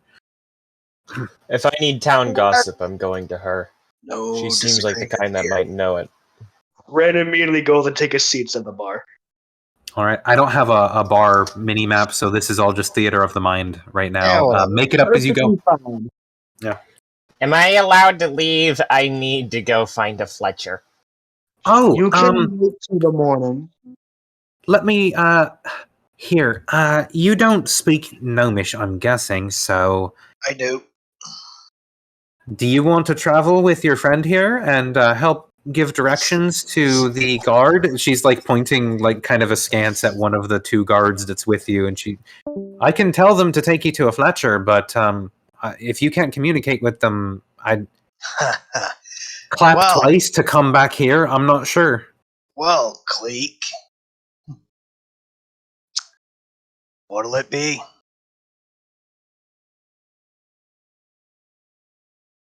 Are you offering to go with him? That's so sweet of you. Oh, wait, where did Cleek go? He popped out. It is 8:03. He may have. Also, probably crashed.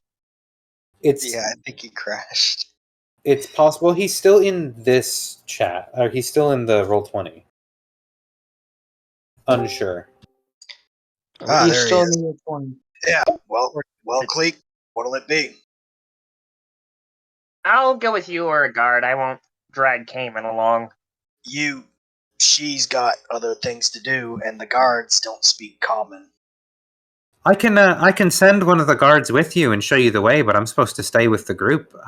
Humphrey's responsible for you, but I know he has to go and fill out a lot of reports. All right.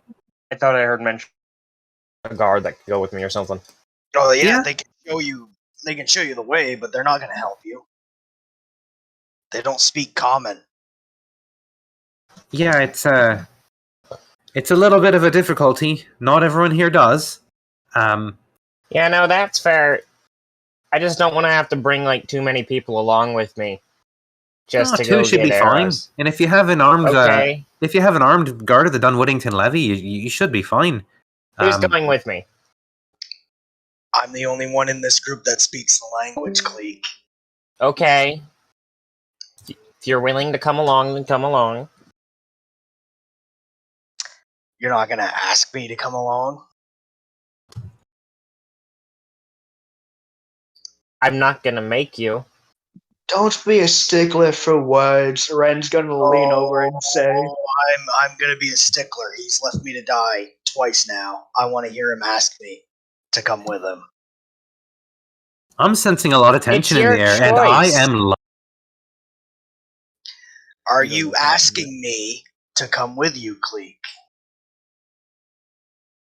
It's your You can- time. It's up to you what you do with it. We don't have another translator. You can see that Miss I can Applewood start is like signing. leaning on both of her elbows, like cradling her head in her hands, like just Loving every second. leaning in and like watching the dispute. I will put it to you this way, Cleek. If you ask me to go with you, I will go with you.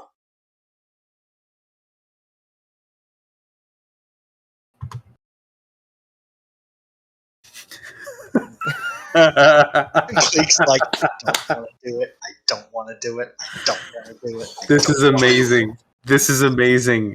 There are other forms of communications besides words. You can show them an arrow, then show them a gold pouch. That's what I'm considering doing. All right, you're on your own then. Good Oh, luck. and he did offer nicely. Okay, I'll tell the guard to take you to the nearest Fletcher. Cayman, come along, if What you was that? please. I prefer to hear, Cayman, would you come with me and help me buy some Cayman, arrows? would you like to come along? Man, and I thought I didn't have manners. You told me to ask, I asked. What else do you want? That'll do. I don't know what else will. She turns to the guard and and Cayman, you understand that is, I take him to the nearest Fletcher. I think they want to buy some arrows or something. Try and help them get a discount if you would. Tell them I sent you. So that's what you get as the guard takes the two we're of gone. you, and you head off on a little errand. So we will get to that errand next week. Does anyone else want to chat with Miss Applewood while you are at the bar? We are not getting to that errand Yes, next. good. Thinking- Ren can't speak Gnomish and he wants a drink. Paul's gonna pipe up as he sees those two leave, and he's thinking he's gonna be like, actually, wait, I'll come with you guys. We can stop by a herb shop or an alchemy shop or something. You Well, really Are you asking me to help you out too, Braun? Yes, Cayman, I'm asking you to help me out. Say the words. In short, Say the words, Braun. Cayman, will you please help me out? I would be glad to help you out. Oh, did you hear that? He even added in a please. That was Right? really nice of him. That was really impressive. That took a lot of willpower for you, Braun. Shut And up, it's Cayman. interesting. Is true. I'll let him go. I don't want to antagonize it anymore. So, and she turns to the rest of you. Who wants to drink? I don't know the prices there. And he pulls out this small coin bag. I have 1 silver coin. Oh, I see that. I'm gonna reach into my fucking bag of holding, get a pouch of 50 coins out. And You just- are out the door at this point, and this is Oh. the last thing you're seeing, and you're gonna run back in. Hand. I'm saying, like, you're literally seeing him pull out a silver coin as you're heading out the door. Yeah, and, like, I'm gonna Put it I'm on the gonna, counter. Yeah, I'm gonna bowl back in and hand him 50 gold, and then go back out. Okay, then. I always take care of my crew. Gone. He's a really nice fellow, isn't he? Just gave you a lot of money. I was gonna say, I'll cover your tab, but maybe you ought to cover mine there, big boy. Red laughs a little. Sure, why not? It's just not my money I'm spending. It is now. Fuck you. All right, barkeep, get us around. And Drone and Leon, I think actually Leon has left. Yeah, they probably drink something. Okay. Leon will drink. Brightleaf will silently leave at one point. And everyone else will be drinking. Drone, are you staying and drinking? He's gone. Not here. Oh, Gabe has also left. Yeah. All right. We're down to just the 4 of us. Gabe and Leon have left quite suddenly. I didn't know that happened, and they are drinking with Ren. And Miss Applewood, whose first name still has not been asked or given. Miss Applewood. No, Red's probably gonna ask. I keep hearing people say they're just calling you Miss Applewood. What's your actual first name? No, I was wondering when someone would bring that up. Name's Cinnamon. Red stifles laughter. It's like, you're telling me your full name is Cinnamon Applewood. That's right. Might be another reason that I'm really popular around here. Very easy to remember. almost like Winklebottom. Ren starts busting out laughing. What's so funny about it? Nothing. Just it's funny to me. He just keeps laughing every time he thinks about.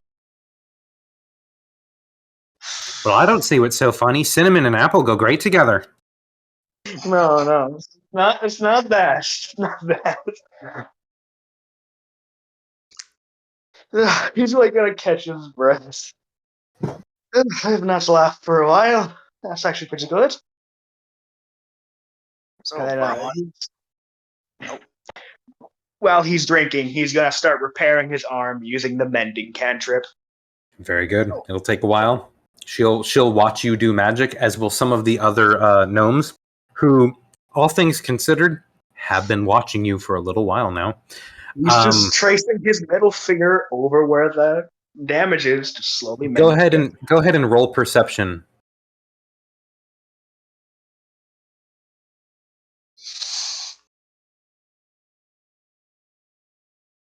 oh, do you need me to tell you what your perception is? Oh, I yeah, believe sorry. I'm proficient. If not, it's just a +1. So, Yeah, your perception is +4. So you are proficient. so 21.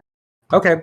You will notice that there are a number of gnomes who are very clearly looking at your mechanical bits and are eyeing them very curiously and interestedly. And as you start casting the mending cantrip, you'll notice that there's like the scrape of a chair as one of them kind of gets up and starts to walk over to you. You very much hear them coming, even though it seems like they're trying to be sneaky. Ren's gonna smile and basically turn around, pop off the arm to show it to them. You're gonna get a and he's gonna turn and like just start yelling to all the who are just gonna like. You hear a lot of chairs scrape as they all kind of run forward and are like looking up at you and looking at all your bits and loudly kind of shouting to one another. And Cinnamon starts laughing and she turns and says, "Yeah, you got a lot of shiny shit on you, don't you?" Yeah, I've had a lot of injuries. He's gonna like lift up his bandages, pull out his glass eye. That's always just so weird. Ah, my goodness. That's quite a party trick. You ever put that in a drink and scare someone? He's gonna laugh. Yeah, I probably could scare someone by doing that. Can you He's see gonna, through it? It looks like you can it? See, I can, yeah. Like he's gonna hold it out. When one of his other eye looks, the other eye will follow. Oh, that's kind of creepy. That's real bloody fucking creepy. Oh, can I touch it? Can I touch it? Go ahead. It's made of glass. She takes the glass eye and is gently holding it in her hand. That's so fucking creepy. And like puts her other hand over it. Can you not see anything now? Like, are you blind in one eye? Yeah, without it, yes, I am. Wow. And she takes it and she drops it in her drink and then like starts drinking. What are you? Slams the cup down and it's like, it does make it taste better. I'll give it that. Ren starts busting out laughing. Halflings will enjoy anything. It didn't hurt him. Yeah, so I've noticed something lately, guys. We cut over to the guard who is guiding your group to the nearest Fletcher. You are both major assholes lately. Oh right, Braun is along with us too, Yeah. isn't he?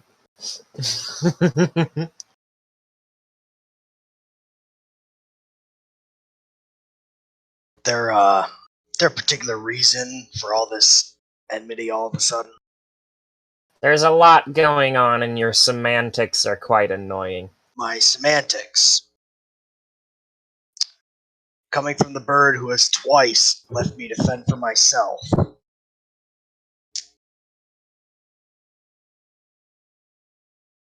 Not everything I do is decided based on how it affects you. No, that is clear. But you see, everything I do decidedly is based on how it affects everybody.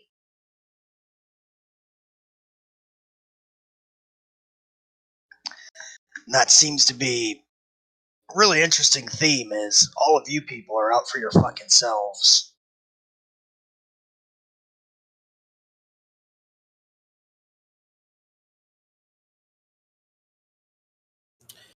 You are briefly led across a sort of wide open courtyard area where a number of different projects are being constructed behind sort of fenced grounds, and there's sort of like a crossroads intersection in the middle of this plaza, and a couple guards here and there, and you're led past it. But as you walk past, you can see that it seems like several wheeled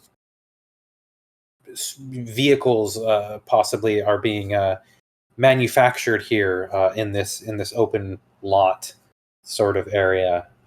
But pretty soon you head past another structure, and they are lost to sight. But as you walk past, you kind of think to yourself, some of the features on these vehicles seem reminiscent of those weird wands that these guys are carrying.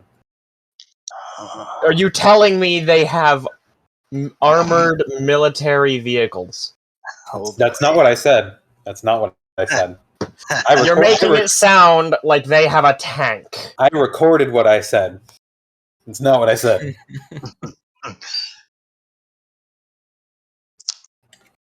Some of the features on these vehicles are reminiscent of the wands. That Almost is like to they're- say that they are almost like the guns. cannons. Pray, There are continue. cannons mounted on these vehicles. Are these vehicles horse-drawn? We don't know. You didn't see any horses in the area. Yeah. Do they have hitchings for horses, or do they lack those mysteriously? Roll perception. Investigation as I peer at them? Wait, Yeah. who am I kidding? No, perception, please. Okay. You can't Ugh. tell. There's a lot of weird metal bits here and there. They could be hitches. They might not be.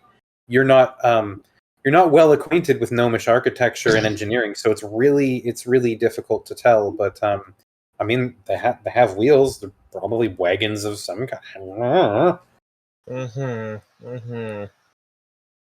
So, Ron, anything to say for yourself? Nope. No? Nothing at all? Everything I've done for you guys, you have nothing to say for yourselves, no explanations, nothing like that. Cayman, respectfully, you're no saint. None of us are. That has nothing to do with what I just said. Everything I have done for all of you. You've also done a lot that's made things a lot more difficult for us. Like what? Gonna look at the ring. Yeah? What about it? What about this has made things difficult? Half the shit we've dealt with since you've gotten it has been because of it. Do we want to talk about the aboleth? Do we want to talk about the shadows? Do we want to talk about that feral vampire that chased us into a city? Alright, that's 3 things that you've had to deal with. Because 3 things that, might I add, we would have encountered. And we're worried about the Empire wanting it! And? You don't like the Empire? What's your problem with that? We're being forced to worry about it because we have it. It brings a million problems just because you're drunk on the power. Stop. Let me explain something to you, Cleek. The moment they took our blood, your fate was sealed, regardless of this ring. They've let us go. No, they didn't. That's not how they work. We're all dead men.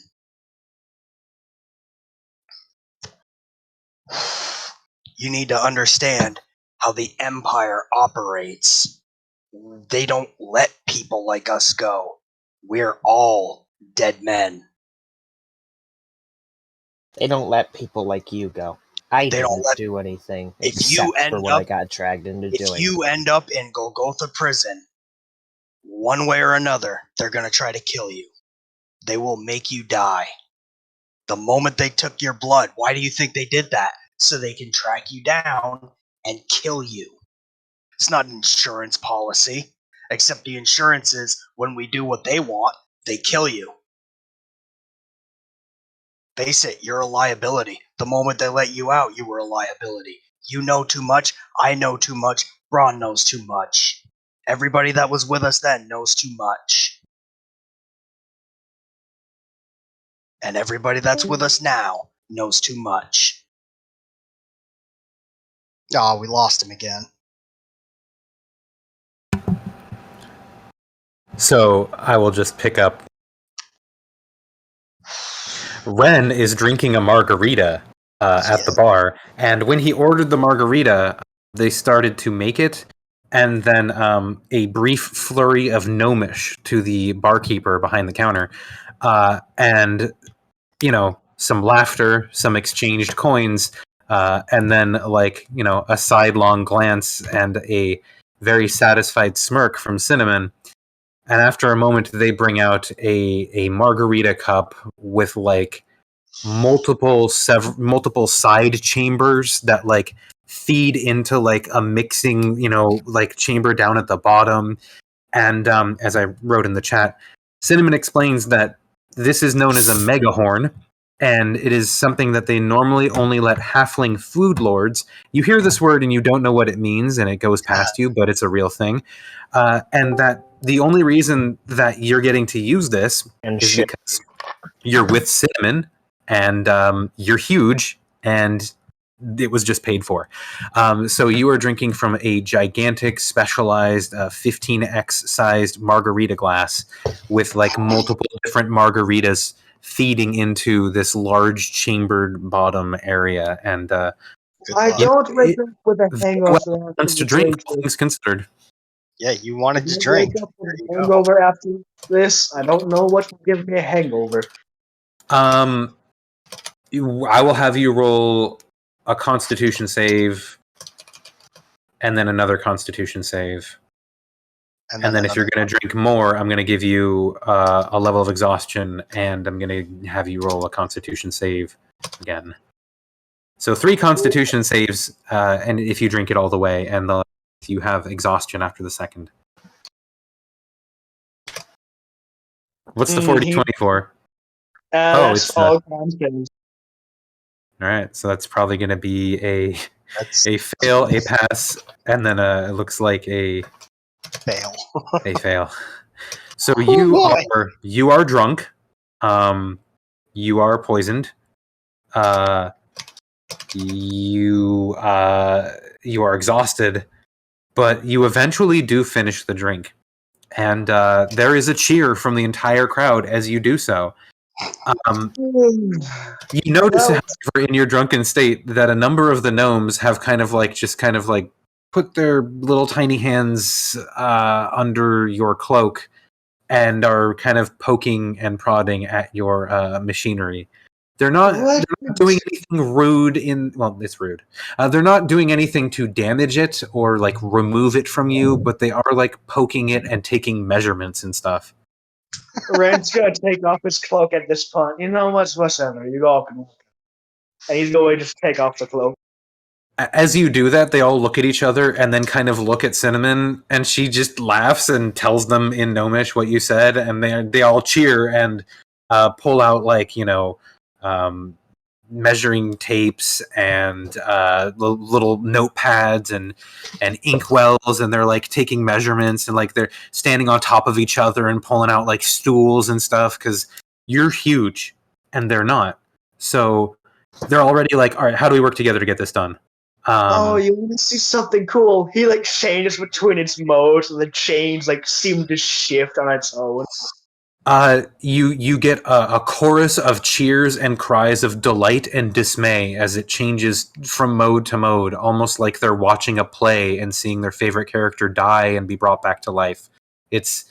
It's truly wild how much technology gets these gnomes going, and honestly, all the cheering is a little out of the norm. So you find, and you're a bit in a drunken stupor at this point.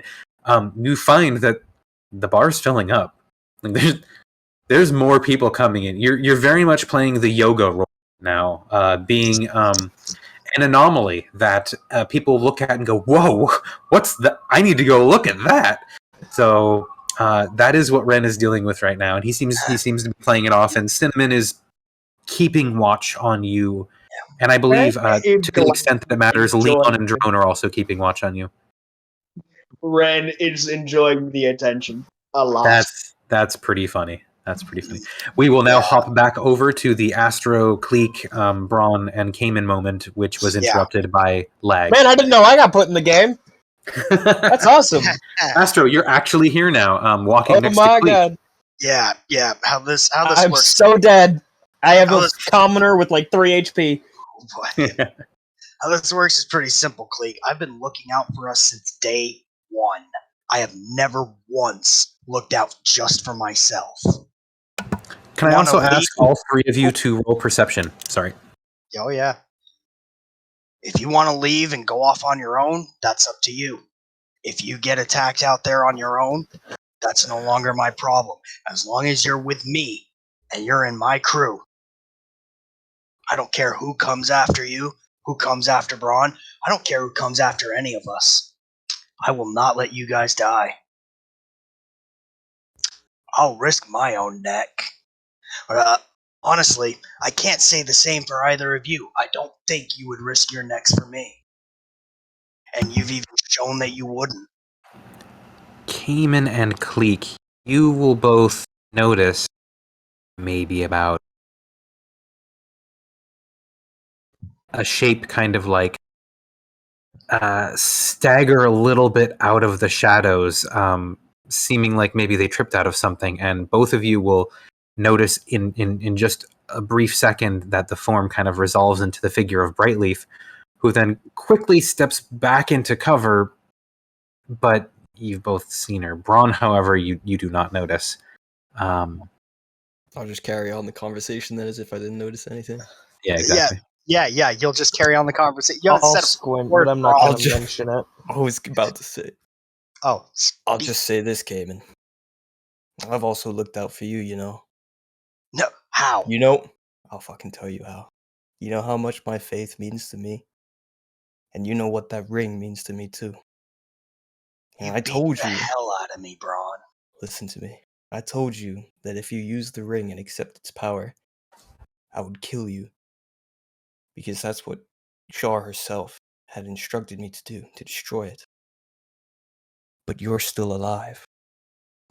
If any follower of my faith knew what I knew, they'd denounce me. And they'd be disgusted at what I've allowed you to do. And I know that Shaw herself right now is looking down at me in disappointment. Well, and have you said thank you? To me? You haven't. I've said thank you every single time I've risked my neck for you. Every time I've put my own life on the line, I've said thank you. I don't remember getting a thank you for anything I ever did. All the money that I split up between us when we were making money back in Anserum, I don't remember getting thanks for that. I didn't ask for thanks. You say that like that's something you specifically chose to do, as if we couldn't have split that among ourselves evenly without you specifically choosing to. The guard is glancing back kind of worriedly at the heatedness of the conversation, but continues leading you down kind of like an alleyway at this point, but you're approaching a main thoroughfare. I'm just saying at this point, I'm done leading you guys by your noses. I'm done with it. So I'm going to sit back for a while. I'm going to see how you all do things.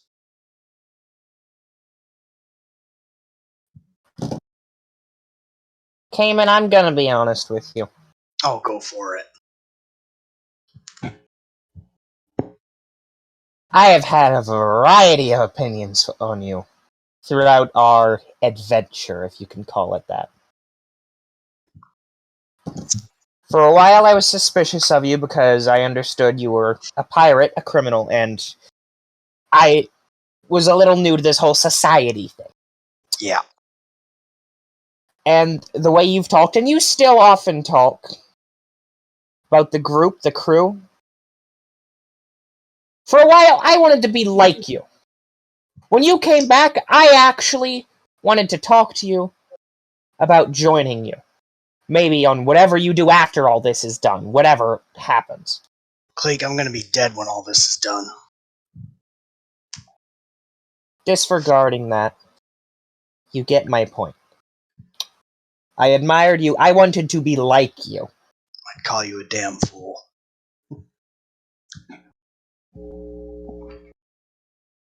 I appreciate the notions of working together as a crew, as a group, equally. That part is not something. It's something I truly believe that you do value, and it's something I value as well. It goes down to my roots. Because from the moment I was born, I was raised as a part of a group, as a part of a greater whole, and that working together is the method to success. Yeah, when I was born, But Cayman, there are other things you do and you stand for that I believe do not serve the greater whole, and I cannot stand for them. like what? The ring, first What and about it? foremost. What about the ring? Your refusal to get it up, your cockiness in handling it. Yeah, I'm not giving this up until our enemies are dead. Once they're gone, the ring goes with them.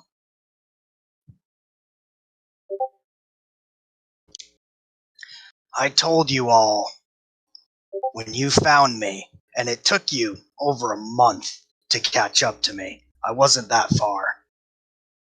I was on foot the whole way. I told you all that I was going to use all the power in this ring and everything related to it to bring Ramsey down, to bring the Empire crashing down. After that, Revenge? a society that operates the way the Empire does needs to go.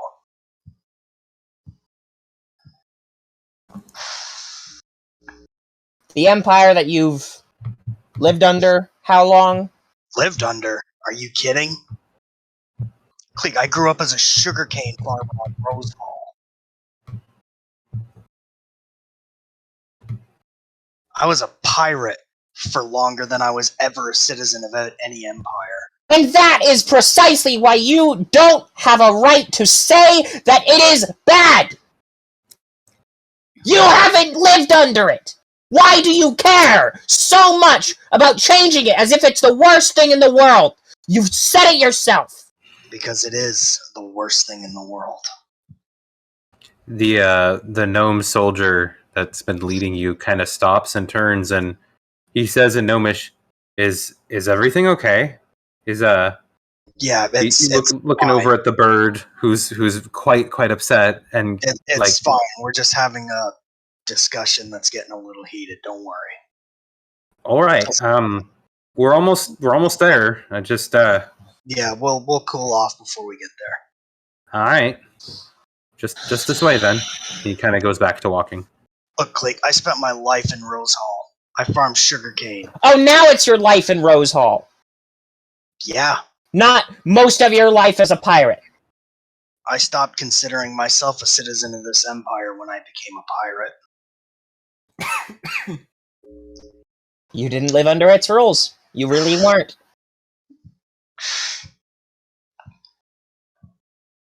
I've seen enough. What do you want to replace it with? Answer me this.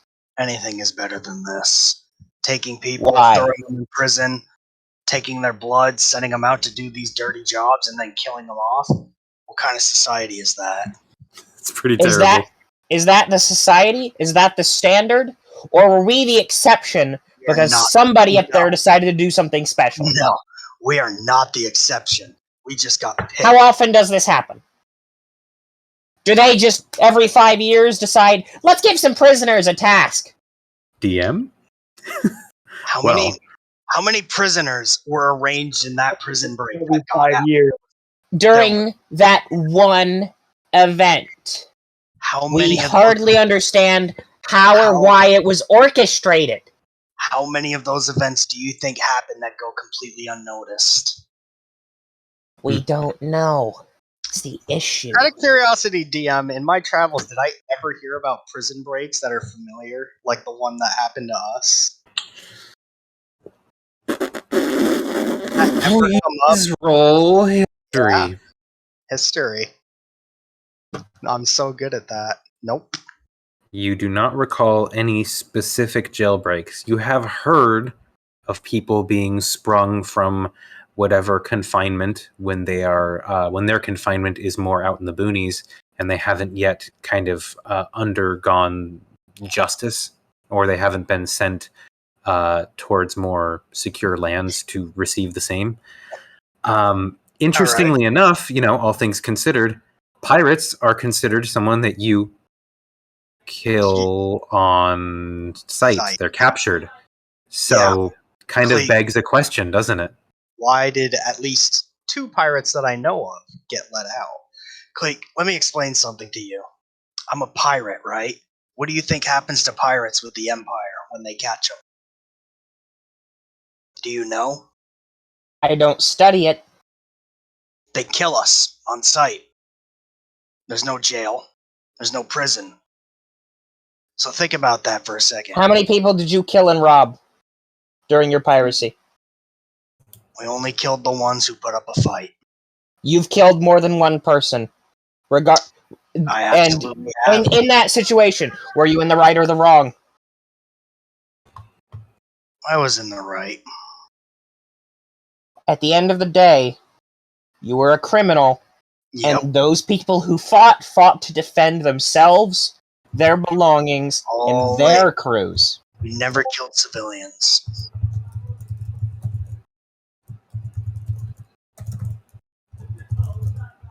I never killed civilians.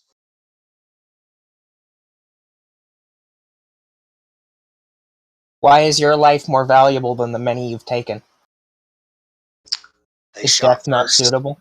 They struck first. And they Frost got went Because you tried to do Nope. what? Which Nope. came in you hear as, and we're here. And you are in front of a rather nondescript looking structure, but Cleek, you, of all people, would notice the different accoutrements befitting a Bowyer and Fletcher, and you have been led to such a place. We'll pick this up later, Cleek. Cool off for now. We're going into a place of business. Don't rob it. All 3 of you, please roll perception again. Wasn't planning on it. Shit, I was ready to roll perception and then fucked it up. There we go.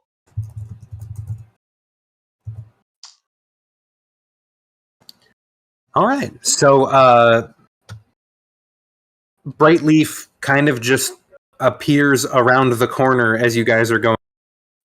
Oh, hey, wait up! And kind of catches up to the rest of you. Oh, yeah, wait up. Very nice, Brightleaf, very nice. I also wanted to go to the Fletcher. Why are you sneaking around then? I wasn't. Ah, fair enough. I'm just blind, I guess.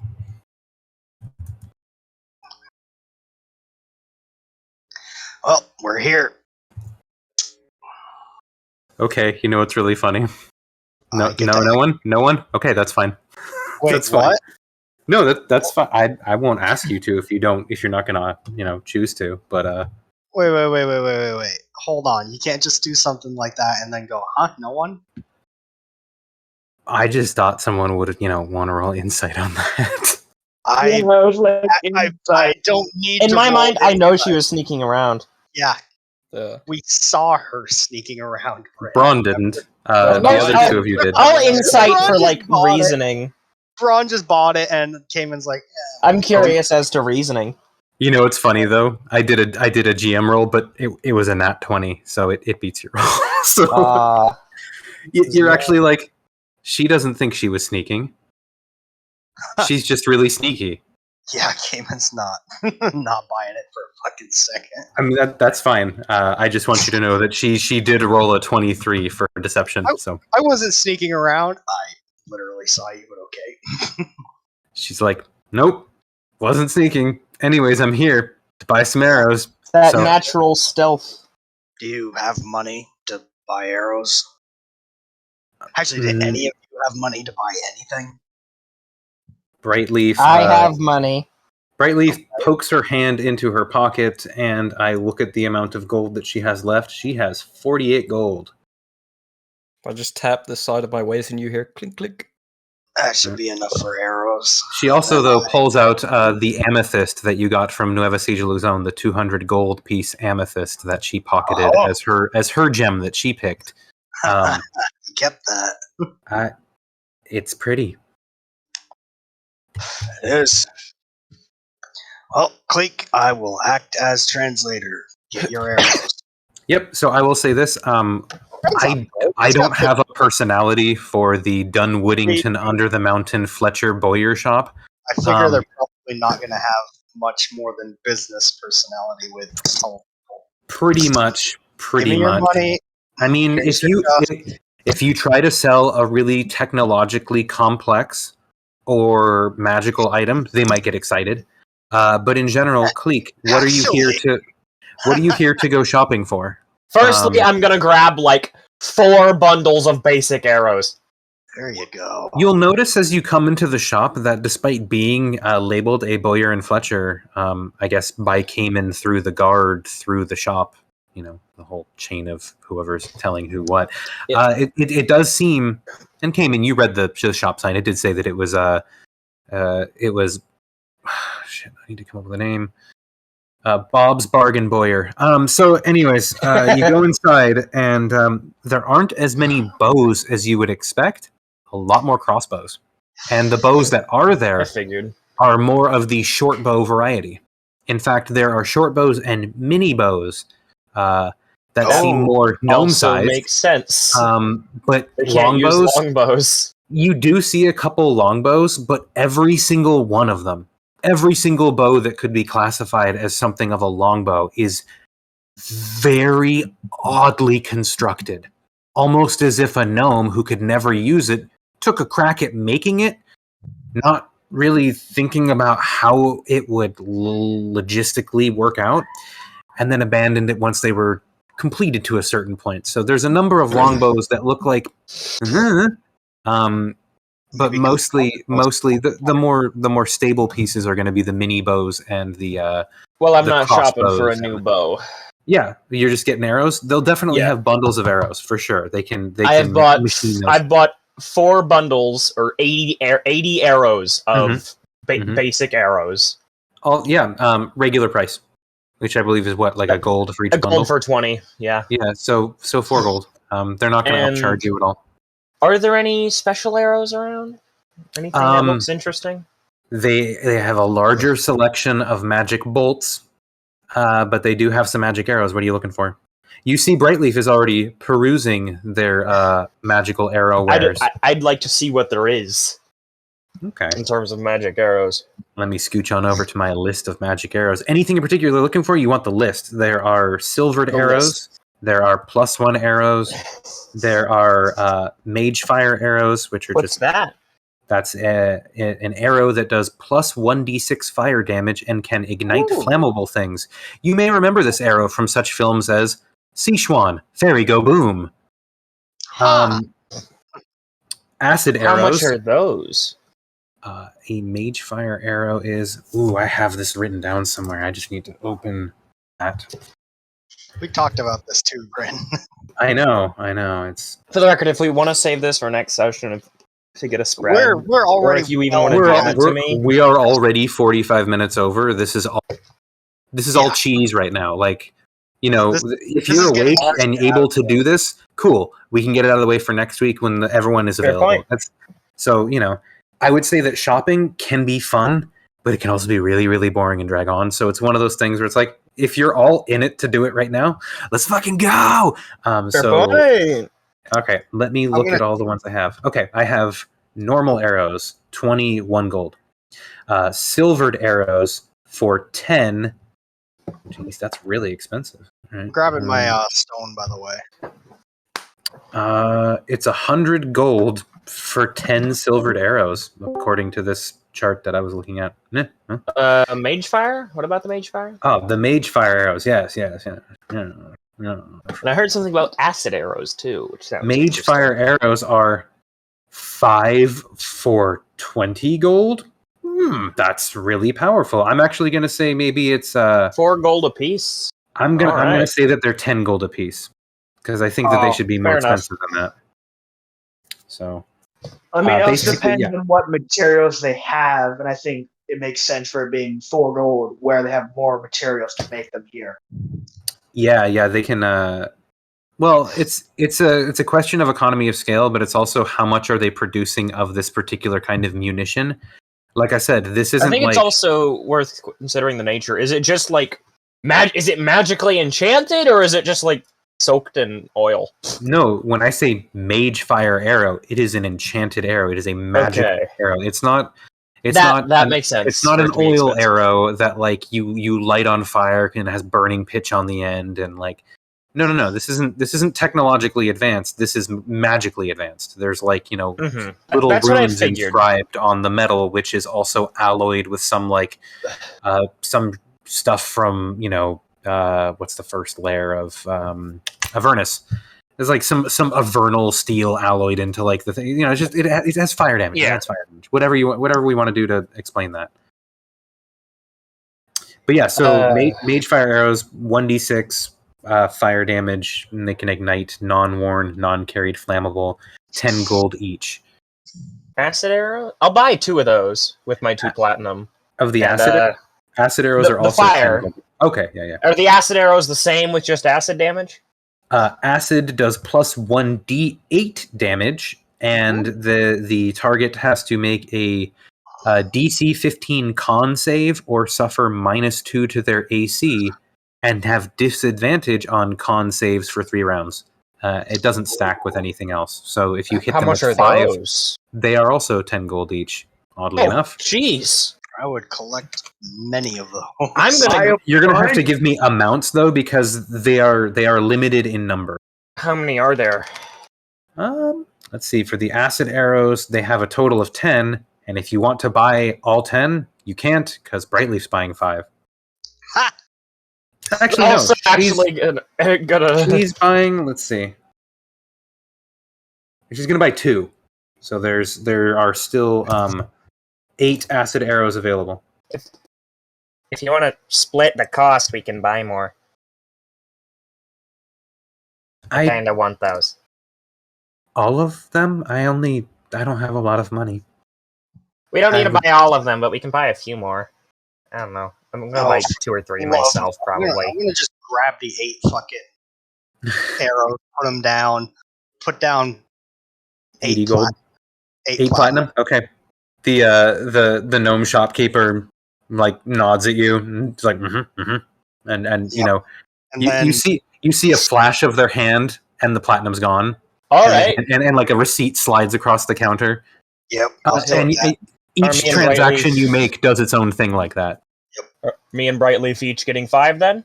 Take your arrows.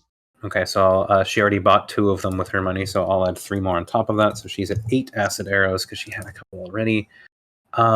She wants to probably... I think there's also 10 mage fire arrows, so sort of the same thing. I don't know who wants to buy what.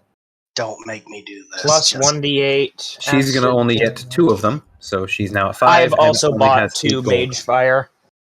So Brightleaf is basically out of money at this point, and that's fine. She has more arrows. What was that acid arrow thing? It's plus 1d8. I'm going to actually just send it over to you. Yeah, okay. And I'm just going to buy whatever mage fire arrows are left, because I know they want them. So I'm glad you have plenty of money. I do have enough money for this. All right, let me go ahead and put in the put it in loot tracker.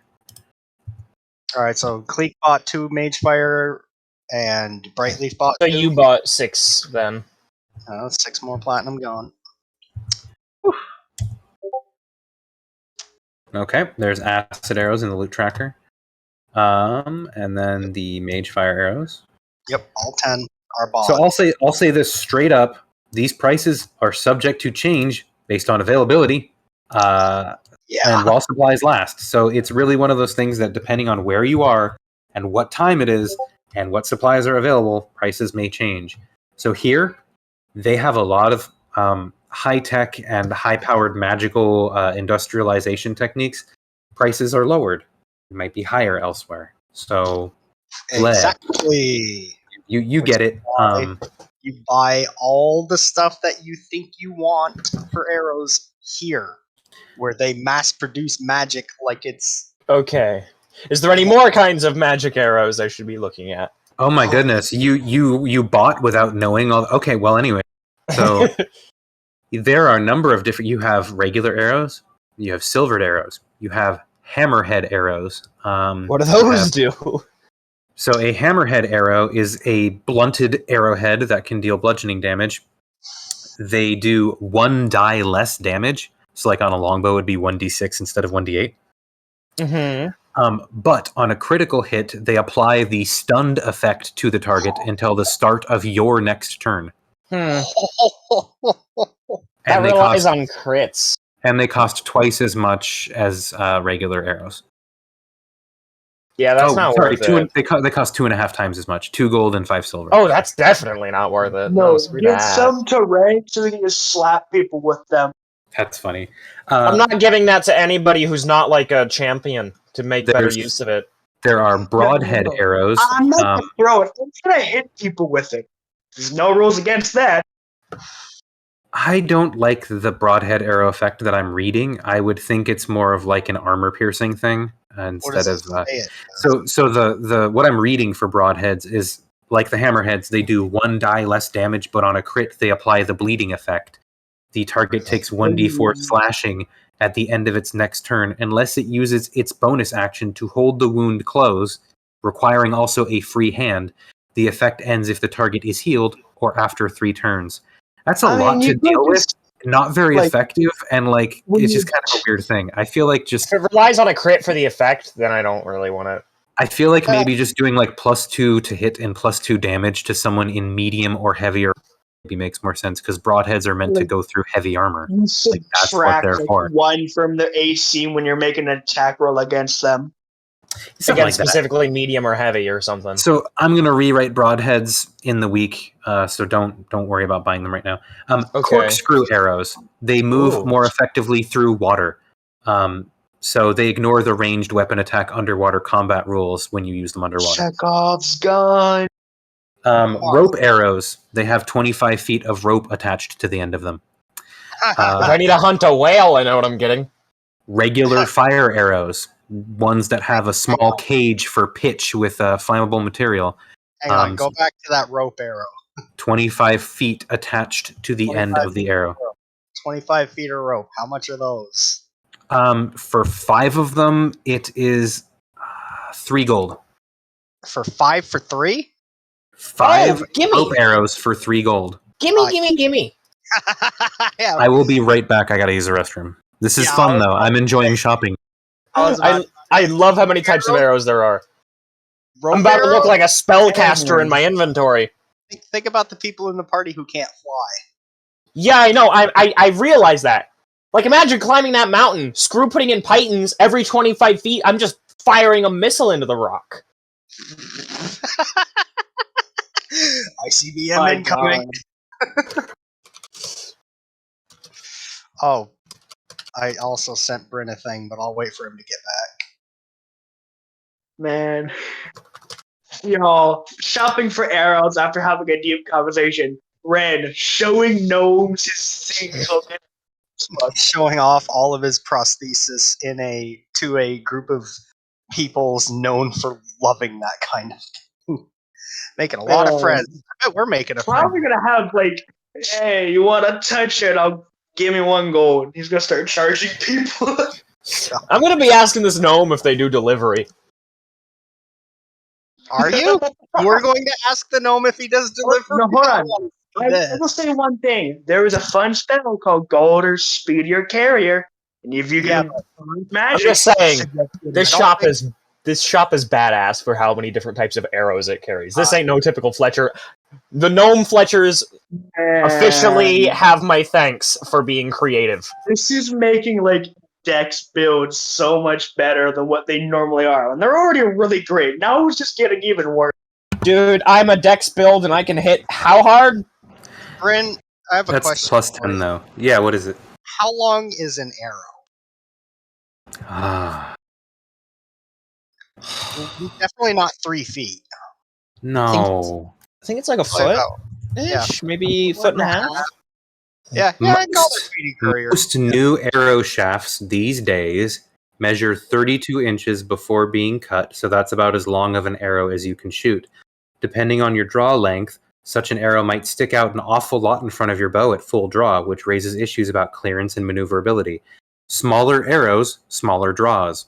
You have a longbow. You probably have larger, longer arrows because you need to be able to draw them farther in order to get the full range and distance. Yeah, we were just asking for Galder speedy courier purposes. Because somebody had the bright idea that what if this gnome knows the spell Galder speedy courier and does deliveries? And I don't think he would. I mean, it would make a lot of business. It just the thing about it, the spell costs 50 gold to cast, so that's how much that's how much the delivery fee's gonna be. 25. Wasn't it 50 gold? It's 25 gold worth. What else was being purchased? I was the rope supposed to keep reading, wasn't I? The rope arrows, Rope definitely. arrows. Who was buying how many of them?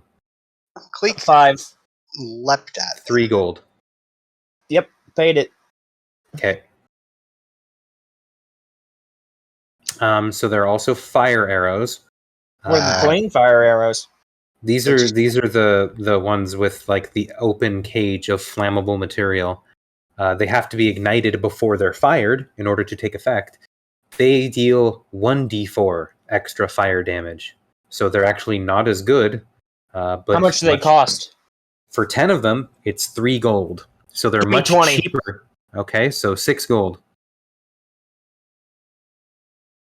I assume they can also ignite things. Yes, non-worn, non-carried flammable materials will be ignited if they are hit by an ignited fire arrow. Man, just let me set people on fire. Nope. It's like you get hit by a flaming arrow, it's gonna set you on fire if you're wearing something flammable. Next one is blinding arrows. Ooh! Ooh, tell me! Give me the information! Arrows with a small clay head with an opening inside containing a reactive chemical. On a hit, the chemical releases a bright flash. And the target, it just says blinding the target until the start of your next turn. No. There is at least a DC save. So I'm going to write that in. Sounds fair. Has to be a con save. I mean, if the acid's DC 15, it makes sense. Although,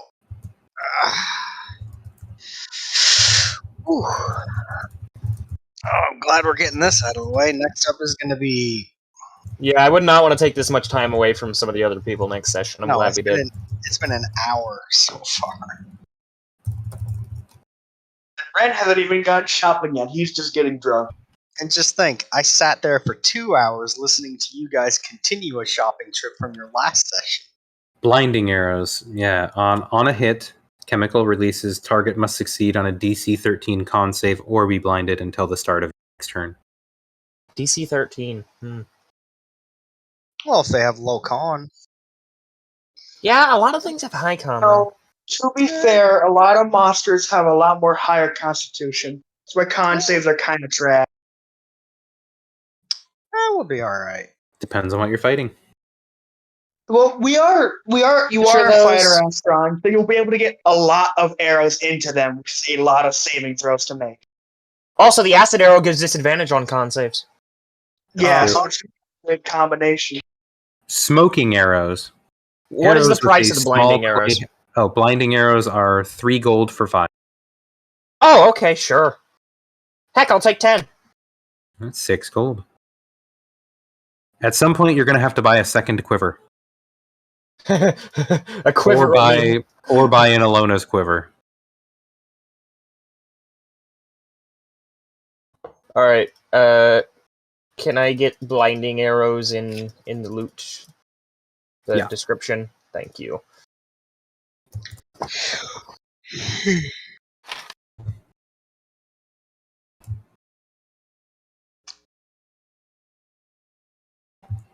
Braun just sitting there all fucking quiet.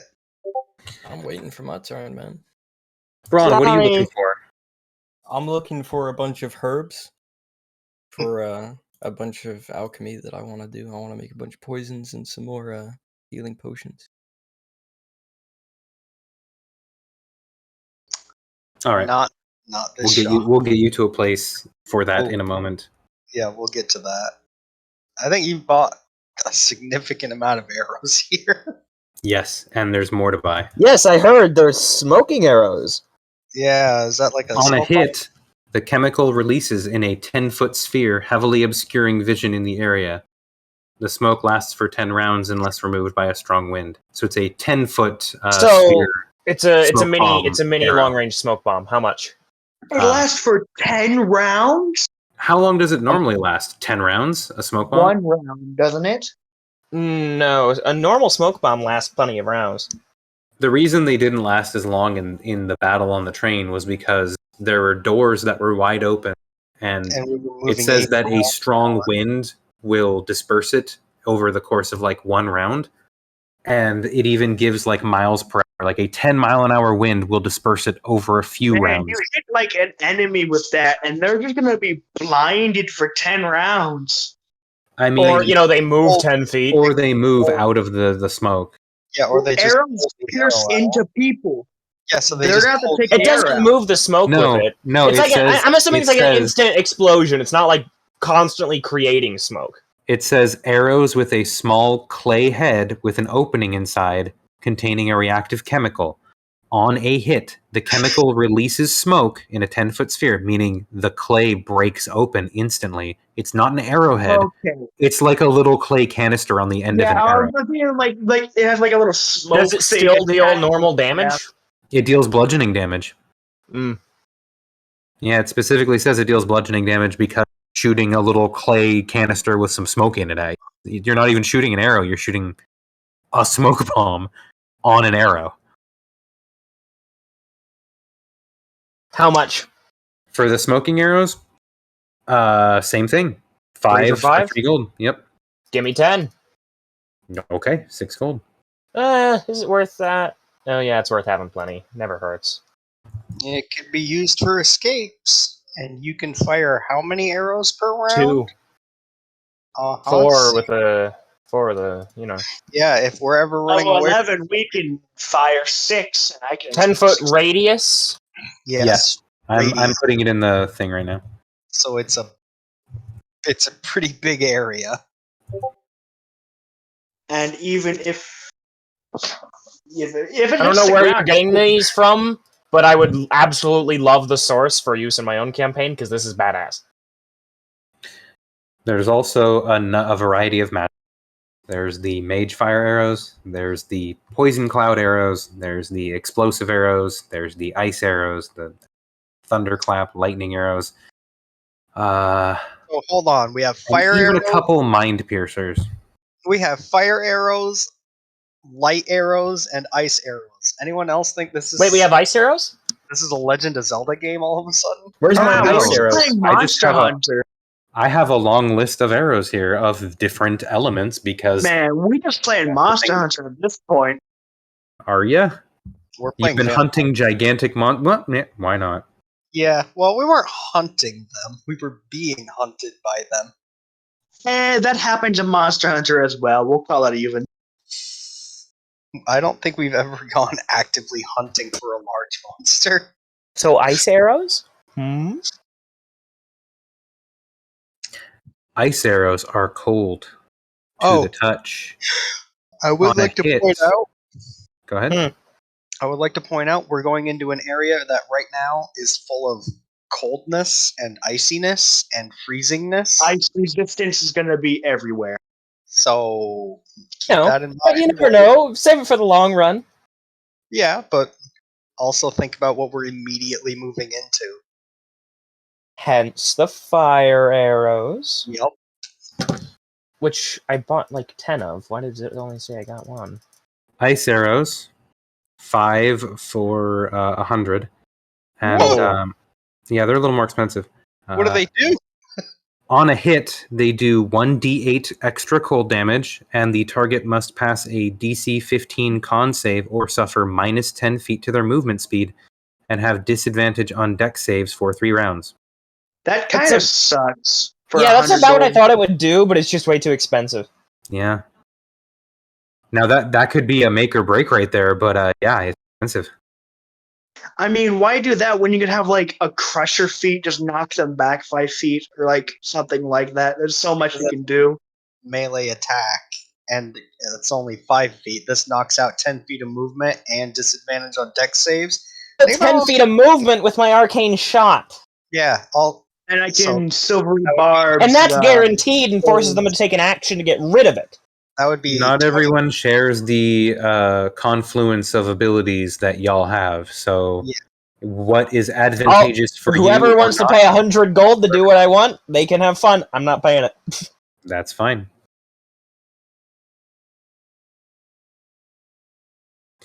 Braun, you were Yeah. looking for potions and such? Mm-hmm.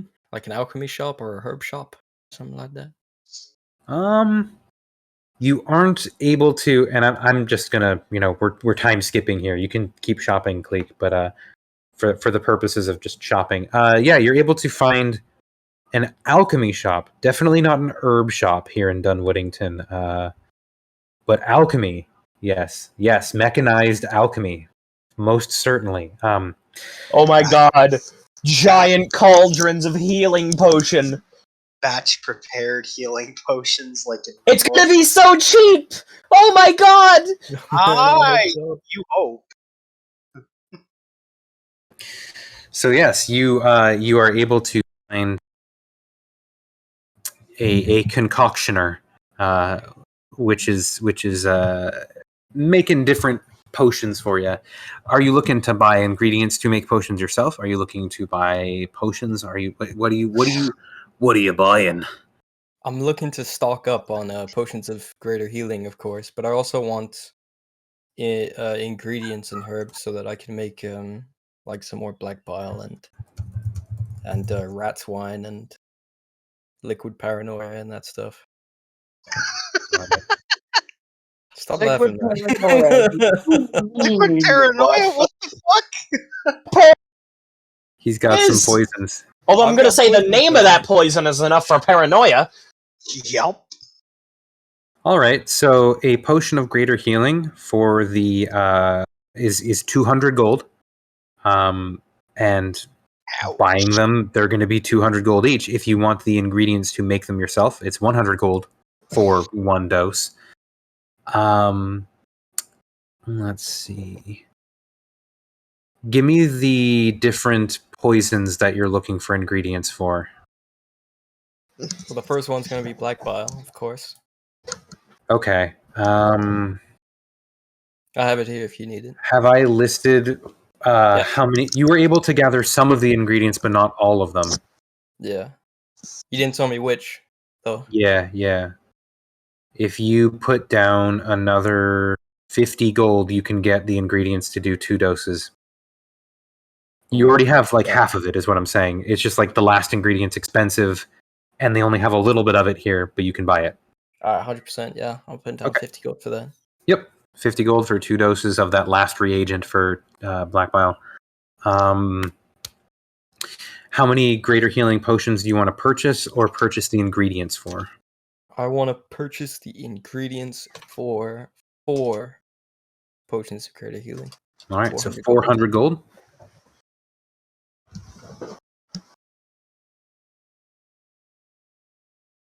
And that is it, yeah. That's all I want, really.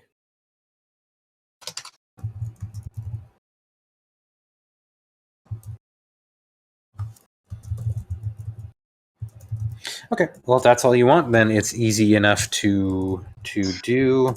How much for regular healing potions? For a regular healing potion, it's 50 gold. I'll buy one of those too. Actually, how much is the ingredients for it? Is it also half? I'll Yes. buy 2 of those then. Yep. 50 I'm gonna- gold. I'm And gonna now buy. I have 0 gold. I am going to buy 3 normal healing potions. 150 gold. It's more gold than I started with. Spent Done. on just common healing potions right there. Done. 15 platinum, gone. Where the hell are healing potions? It's potion of healing. Yeah. Just search healing. That's going into the bag of holding. And 3. Perfect. Alright, I'm happy. How about... What kind of armor can I wear? Light armor? What am I wearing right now? Studded leather?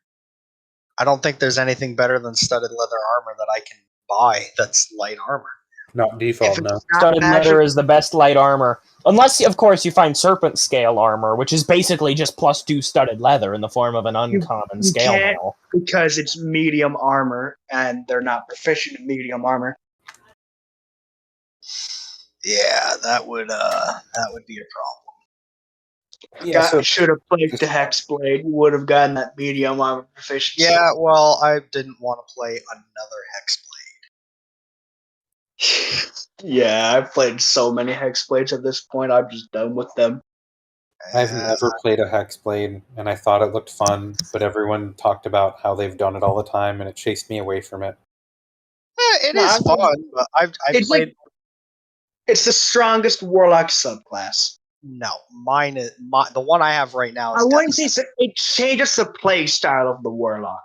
my warlock subclass is definitely the strongest. I would say that the Deathless Tyrant subclass, especially because it's homebrew Non-homebrew. unofficial, is definitely the strongest right now.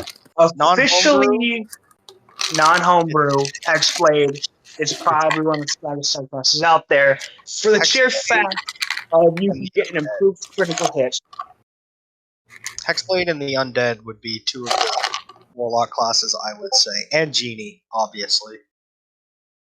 Genie, you can start with any item you want. I start with the Ring of 3 Wishes. Kraken is gangbusters if you are in a water-based campaign. The Pact of the Genie does not let you start with any item you want. What? No. Look at the Pact of the Genie's Vessel ability. It does not specify. It cannot be a magic item. It has to be small. The Ring of 3 Wishes. No, you can't do that. My genie's vessel is a legendary Dawnbringer sword. Listen, you Raw can't do that. is so funny because in Raw you can have your Genie's Vessel be a Ring of 3 Wishes. No, you can't. Of because course, with the approval of the DM to actually have an item like that to make into your vessel. which would not. Pact of the Genie 5e. Let us discuss. Yeah. Genie's I Vessel. think I am going to get out of here now, y'all. If there's no more arrows I need to hear about. No. There's plenty of arrows, and I will send you the sheet. Yes, please. This is such a cool... Let me list. once again just real quick go through the list of just the magic ones. We have Poison Cloud, Mage Fire, Explosive, Ice, Acid, Thunderclap, Lightning, Mind Piercers, and then a couple that aren't being sold here. Explosive, you say? Mhm. Oh no. It gets What's fireball. the and arrow. details on that? These arrows explode on a hit. All creatures within a 10-foot radius must make a DC 15 dexterity saving throw or take 2d10 fire damage. Also ignites non-worn, non-carried flammable materials. That's like the same thing as my bursting arrow, except it hits harder, but it has a save. If they succeed, do they take no damage or half? Oh, I should write half. Yep. How much are they? Or half on a success. 50 each. Buh! I'm gonna buy one explosive arrow. Oh, It's a mini fireball. Jesus, Well, man. then again, if I can do that 3 times a day, just I mean- not hit as hard, it's not. It's No, so I would cool, See, here's and I the could thing. combine it. This is what I Yeah. meant when I I was about to said, say. "Hey, this is something that would be more up Brightleaf's alley because she doesn't already have the ability to do this like you do." You're like, "Man, I already can make exploding arrows." But I could stack the explosive. That is I could correct. explode the explosive. Out of curiosity, the poison cloud arrows. Yeah, those sound interesting. You breezed right over them.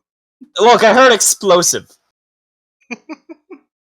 On hit, the Yep. arrow releases a poisonous gas in a 10-foot sphere, lightly Oh. obscuring vision in that area. Radius? The cloud lasts 10-foot sphere.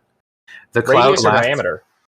10-foot sphere radius. Yeah. Cool. Like, I'm gonna go. I'm gonna do a 5-foot radius. Fair Just enough. change it so it's not super overpowered. Lightly 5 foot. obscuring vision in the area. The cloud lasts for 10 rounds unless removed by a strong wind. Creatures take 1d4 poison damage on entering the cloud, or 1d4 poison damage on the start of their turn if they are in the cloud. Ooh. So you can literally just go pew pew and shoot to the ground in 2 spots, and suddenly you have a little poison wall, and people will get hurt if they walk through it. There's different shit you can do with these arrows if you just have a bunch of them. How much? 10 gold each. Ooh, How I many? actually am gonna buy a couple of those. How many are there? There are 6 in stock. Well, they are all getting bought. Okay, that's nice. I realized something. Ren can just pull them back and forth through the cloud of poison. Push and pull into the cloud constantly. I would probably rule They can only take the damage once they per can only turn take the or damage once something. per turn. Because it is 1d4 damage on entering the cloud. The I guess first I should time, I specify the believe. first time in the turn, or on the Rangers first get turn. spike growth, right? Hmm? Rangers get spike growth, correct? They do. Oh yeah. Brightleaf needs to learn spike growth when they can. That's going to be so toxic of me be able to push and pull He enemies. is not staying in the party forever, so stop counting on her. She knows spike growth, and she was going to use it once, and then it didn't happen. Oh, I love spike growth. It's such Yeah. a good spell. I made really good use of it once in Kenshin's first campaign. Mm. Oh, the character app is all of a sudden having trouble loading. Oh, you too? Yep, it just died. Okay. Platinum, and then it just. Oh, there we go.